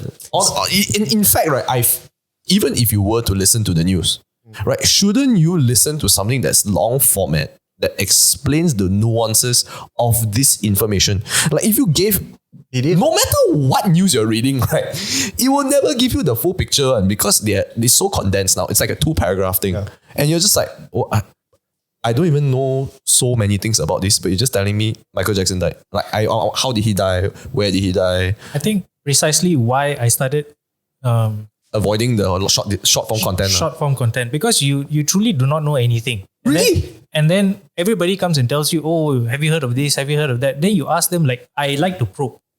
Because I don't like to know surface level stuff. I mean, you guys know me. I just want to know the depth of things. Then I ask like the second question, right? I don't get my answer anymore. Yeah. What's the point of this? Yeah. You know what I mean? Yes. Like, are you reading the headline to me? Yes. No, I feel it's just building your understanding to reconverse with anybody. It's like it's making you a generalist lah. Yes. People in general people around us they love generalists. Yes. Like you can go to anybody. The surface level conversation. To have a short conversation lah. Yeah. But then when you meet people that wants to go in depth in a certain topic, it's gone lah. It's a goner. Yeah, but is that why we consume news? You know what's the worst part? The worst part is, you're saying how it's a generalist thing. Yeah. The says.com, the world that buzzes and all that shit. They just add more, bro. They just add more. Yeah. And it's more fucking shit, right? That is short form, right? And then it's more general shit to talk about. Like, for example, you can go from, hey, bro, you heard about the laser that was shooting Turkey and then set people on fire. Oh shit, why? I don't know. Why they shoot Hawaii? I don't know. Then you're like, hey, but did you hear of this fried nasi lemak? Jesus Christ. Yeah, but then the follow up, I know lah. I mean, like in general with my friends and colleagues and what, we always we go into the surface of the story, but we bounce. We go deeper by being a conspiracist. Yeah. Like, what if this happens and this happens? That's why the park is so good. Don't you think that's why the park is so good? Because we probe each other. Yeah, we definitely, and then we're all from different industries. So we like have different ways to approach it. And then we just go. And then it's like, we meet at 10. Hey, we chow at 1. Fucker chow at 3. I'm like, Jesus fucking Christ. Because that is the real fucking news, bro. And you know what's nice about park? What? Like in a corporate setting or with your colleagues, right? When you probe too much, you may appear snaky. Yeah, correct. Or like you're trying to outdo somebody, but give you don't a bad have impression. Correct. We don't have that that feel. We don't care. We just want to know. Correct. It's true. Yeah. But it's tough lah. I have a question. Right? Do you feel conflicted knowing like long form content and then short form content, and then how you deliver it to your students? Oh yeah, man. It's like my students, they just want quick results. So when they see there's a lot of views coming in for shorts, they'll be like, yeah, I'm so happy, But I tend to tell them, all these views that are coming in doesn't result into subscribers. And that's why you see that you may get 2,000 views for this, but when you post another video, nobody cares. But kids, they don't get it. Right. But it's a start lah. It's not a great start lah. It's not a great start. It's a bad habit you develop. Yeah, I asked them to create long form type of content. A long form is just 3 minutes. I'm not asking you to create 20 minutes. Wow. But for a kid, it's hard for them to create like 3 minutes because they're developing their public speaking. How do I even format a video? Should send them my first vlog. I don't know how many cursing words you have inside. I can't It's do a that. sample, but don't take the language into consideration. But some of them, as they go into their teenage years, they become really solid in what they do. Oh, that's good. Even if they go into shorts, they know how to focus. It's just that they haven't gone to the stage whereby, oh, now that I have 20 to 200 subs, I've been doing this, not 20, sorry, I had 200 subs. I've been doing all the shorts. Then I will tell them you need to do long form because you will notice nobody's subscribing. Views coming in, but doesn't result to anything. I guess it goes back to long form. People care. I mean, when you create a long form, you read, you go through the detail, it makes people care. When people care, they follow the story. I think there's a certain legitimacy to long form content compared to short form as well. Like the short form may give you that dose of, did you know, fun fact. Yeah. But when you go into at least like a 10 minute, at least like a brief explanation on this. Let me tell you why. Let me explain. And then you explain the video and you're like, okay, there's a form to legitimacy. Because this guy he's putting himself out there to public scrutiny. He can be wrong. Yeah. He cannot afford to be wrong. He cannot afford to be cancelled. So he better jaga what he say. Yeah. So that's why I feel there's a certain form of legitimacy. And that's why I feel short form content, although it may bring in, and it's only bringing in numbers because it's promoting fucking shorts. Okay, Yeah. So I feel that when you post long form content, it actually shows consistency. And you need to be consistent. You need to keep doing it. But my question is, right, does it really affect the subscriber? Definitely. Like Yeah, it for does, me, it does. for me, if the shots is really amazing, right? If it's really amazing and this guy produce shots on a weekly basis or whatever, the daily basis, but it's so contentful, right, in this shot, I would subscribe to him. But it's rare. No, I mean like the nature of the example that was given is different in nature in terms of age. You're watching adult content. The kids are producing content as a kid. So they cannot be consistent. They don't have the means to be like consistent, deliver value in 60 seconds. But long form allows them to have the freedom to do that. Nice. When you're 8 to 15 years old, then that's what they are. So in general, shorts actually gain lesser subscribers to long form. It just gives you long-form this content. Dopamine hit of what's it views, called? bro. Yeah, it makes you feel like, wow, people are watching. Actually, people are not watching. They don't really care. Your video probably gained some kind of traction due to algorithm, but your watch time is actually very little. So they may have arrived to your video, but they probably only watched 3 seconds, which means they don't care. And it's considered a view. Yeah, it's considered a view. Okay. And that means your hook was great. But the retention is not there. Yeah. Sometimes no. So that's why they don't Do subscribe you to earn money from viewership Very- compared to subscription? Insignificant. A subscriber doesn't do much. it is your view. Do anything. Yeah, it's the view. So shorts, you earn super little. Whereas compared to your long form, you can earn like a lot. Okay. Even a lot is not a lot lah. To be honest, you need a full-time job lah still. I feel It's Relative lah, relative bro, to bro, shorts. you know how much Mr. Money TV gets or not, man? You want to guess? I think he told me about 5K or something. What do you think, Vic? I have month, no clue, bro. Let's say 1,000 USD. Yeah, more or less. Is that correct? 5K ringgit. Bro, you think 5K ringgit pay for your production? And Lanjiao. what's the views? It's about 50 to 100K per video. Right. Unless you're telling me you're racking in 1 million views a video and you post daily, then you can survive. MJ told me how much he earned in a year though. How much? I don't know I should say this or not. Oh, how many figure? Via YouTube videos, you know.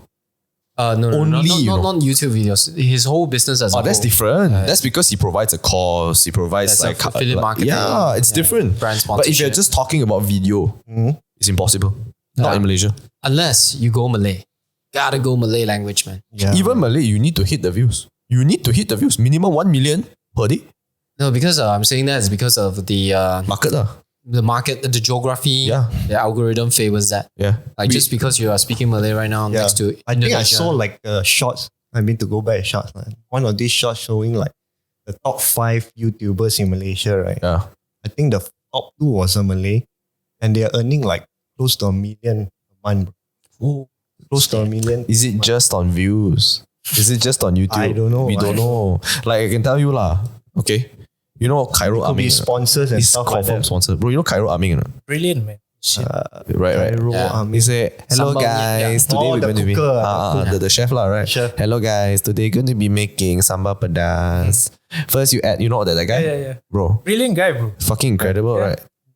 I can tell you, this guy, he's mostly on Instagram, right? So you don't even earn money from Instagram, Yeah. right? And on YouTube, Sambal he's barely selling there. Crazy. Yeah. He earned money from Sambal. Don't say the Sambal, bro. I've contacted him before, his agent. If you want to collaborate with him and you want to do a job, there are two conditions. One is he has to do it his way. You cannot give him a brief and he follow the brief. You give him the product, he does what he wants with the product. The second caveat is 200K. What? Yep. Damn. God damn, bro. So he's like, you want to work with me, you have to pay the money and I get to do whatever I want. Because he's reached that status. I can tell you, bro, 200K covered for a year. And you can do a lot with Covered 200K. for a year in terms of production, is it? Everything. You want to hire people. You want to do what fuck you want Bro, production. he You want to just- live, you want to pay rent. You want to Right. fucking eat food. Fuck it, bro. Bro, I heard like Raya, he gave like what bonus 5K each person or something like that. Just for Raya Ang Pao only. He's damn fucking rich because of that. So it's not very, but I can tell you one thing for damn sure. I think if you do content, YouTube, Instagram, whatever fuck lah, right? I feel that the greatest benefit, right, is network. It's damn crazy. I think, right, in my life lah, I'm damn lucky to do YouTube, to do content, all that, and meet so many people. I wouldn't have met you, bro. Yeah. I wouldn't have met Jen. It's good networking. Like. It's fucking crazy. And I think like it's so insane how you can meet people, right, from like crazy parts of the world because they just happen to watch one video.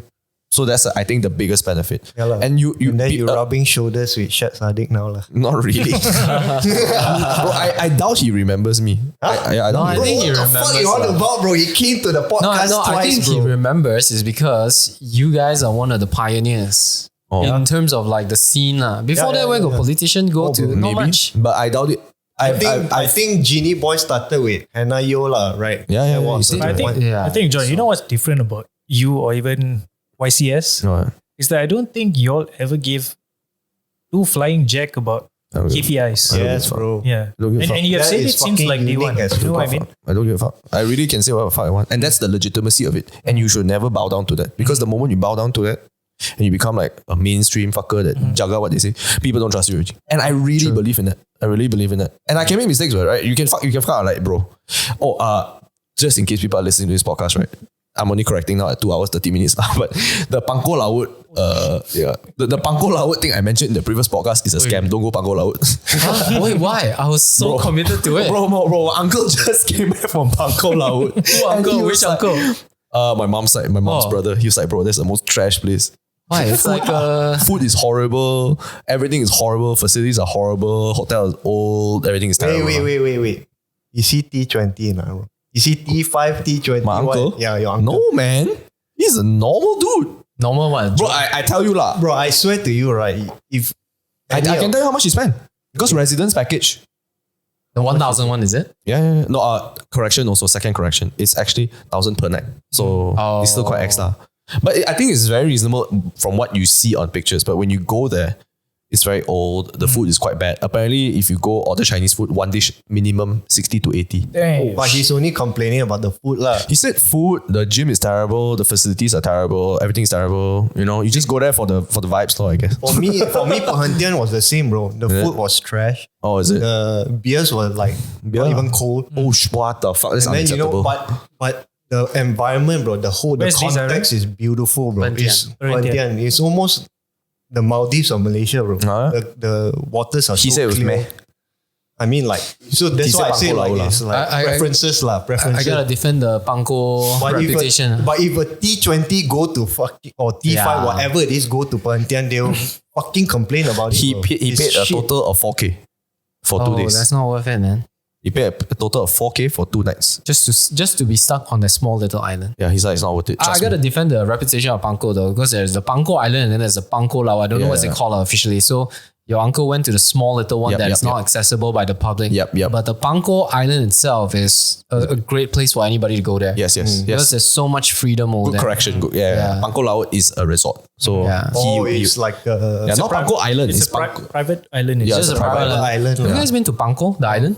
long ago. lah. Great place, man. You get to ride the motorbike without license. And that itself is just freedom already. So I think Pangko Island is the generic, like just go there for tourists. Pangko Laut is supposed to be premium. Are there good resorts in Oh, I see. Pangko? Pangko Lao lah, supposedly. No, Pulau in itself, Pangko, in Pangko. Bangkok, yeah, there are a couple of it. The few. beaches are very clean already compared to many years back then. Yeah. Compared to PD and everything as well. There's a lot more tourism focused building development going on. Food is great. Can you Google Pangko Lao? So Bangkok is just like amazing. You should- Any big hospitality brand in Pangko Lao? No, bro, see, like all this Westin and Pangko all this shit. Laut is Pangko Laut. The whole island is owned by Pangko Laut Resort. Okay. Yeah. Okay, and this is a private island. You can just Google Pangko Laut, and you will know. Just click any image. So this whole place is owned by them. This whole mini island. The main one is behind there. So you take a boat to Pangko Island, another boat from Pangko Island to Pangko Laut. So that's the context. If you open on Google Maps, you will see 2 islands. Pangko Laut is that small island. Okay, so that's the context. There you see, you gotta zoom in. There you go, see? Pangko Island, then Pangko Laut. So the whole island is Pangko Laut. So it's supposed to be fucking T20, but they treat you like dog. And apparently, and it's owned by YTL. That's why it's shit.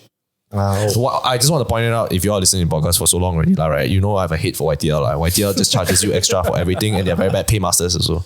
So as a client, they're terrible, and as a service also, they're terrible. So I don't encourage anything from YTL. I just want to point that out. Okay? And we don't even work with YTL anymore because of how bad they are. I'm willing to put this in public until they correct themselves. So if you want to prove me wrong in another few episodes, I can say, actually, YTL improve. But I don't think they will. They are terrible people to work with also. Yeah, they're very hierarchical. Is it? That is my point of view. It does not represent the rest. Yeah. But to go back to your point, I think I'm very lucky to do YouTube because I feel like I met a lot of people. True. I doubt they remember me because when I went to meet Fahmi Fadil at an event, he don't remember me. Yeah, that one is fair because he's not like so in tune. But I think I was in front of him for 3 hours, bro. I know. But I think Shed will be okay. But I think Shed won't remember the new guys that he work with because he's everywhere. Maybe. So I don't think he'll remember those guys, but I think he'll remember YCS. Maybe. I don't know. But it doesn't matter actually. It's okay. I'm quite lucky to be able to talk to people. So it's okay. That's doesn't true matter. also. Doubt Tunem remembers, doubt Fahmi remembers, doubt Hannah remembers. Like if I walk in passing, they probably won't remember me. But it's okay. I kind of like it that way. Tunem is busy tweeting, bro. Oh, that day, right? Haris Nikah. Yeah. Okay, so I went to the Jabatan Agama Islam, whatever, right? Right next to us, there was a fucking convoy, bro. And I was like, bro, I think that's Tunem. Then Haris was shut the fuck up, lah. No way, lah. Bro, fucking Tunem next to me, bro. for real? Yeah, bro. He was just drive by, then my car was there, he just drive by next to me. Then we were like, okay, him. Then I look, Harry. I was like, bro, I think that's Tunem. He said, fucker, that's Tunem, bro. He's remarrying. No lah, he left his office because his office is next to is in Taman Botanical there, ma. Yeah, I think Ren's gotta go. Yeah, bro. You gotta go? Yeah, man. We can wrap this up, man. Yeah. But Vic, thanks for coming to the podcast. How do you feel? Thank you, sir. Great, right? Feels good, right? Yeah. Is it not that bad, man? I think it's a casual park session. I fucking love it. Yeah. That's What all. was your thoughts before this? No expectations. No expectation. And No explanation. it's just that I always knew, based on what Yuren said, that you could hear your own voice. Yeah. And I hate that. I think it's not too bad. No lah, I think it's important. Because if you don't hear your voice, Yeah. then you know that like, oh, someone's talking. So if you overtalk, it's difficult. Yeah, like when I speak in public, I try not to use the microphone. I rather throw my voice up and speaking through the microphone. Because I don't know. Maybe it's just getting used to it. Yeah. Yeah, definitely. I didn't have enough opportunities to make use of the speaker. But I rather just like scream to the crowd. I think I attract better attention that way. That's just me. But this thing you can measure this thing. You know, I asked them, you know, wear headphones, he just looked at me. Do you think I'm a joke? I can see anywhere in the fucking headphones. Oh, yeah, alright, thanks for coming on, man. And I appreciate you also, Vince and Yuren, for coming on so last minute. Thank you I for appreciate it. Here. Yeah, last minute, Andrew had to work 9-9. Boy gives him Malacca. So, alright. Thanks for coming on. Like, comment, subscribe. See you guys. Bye.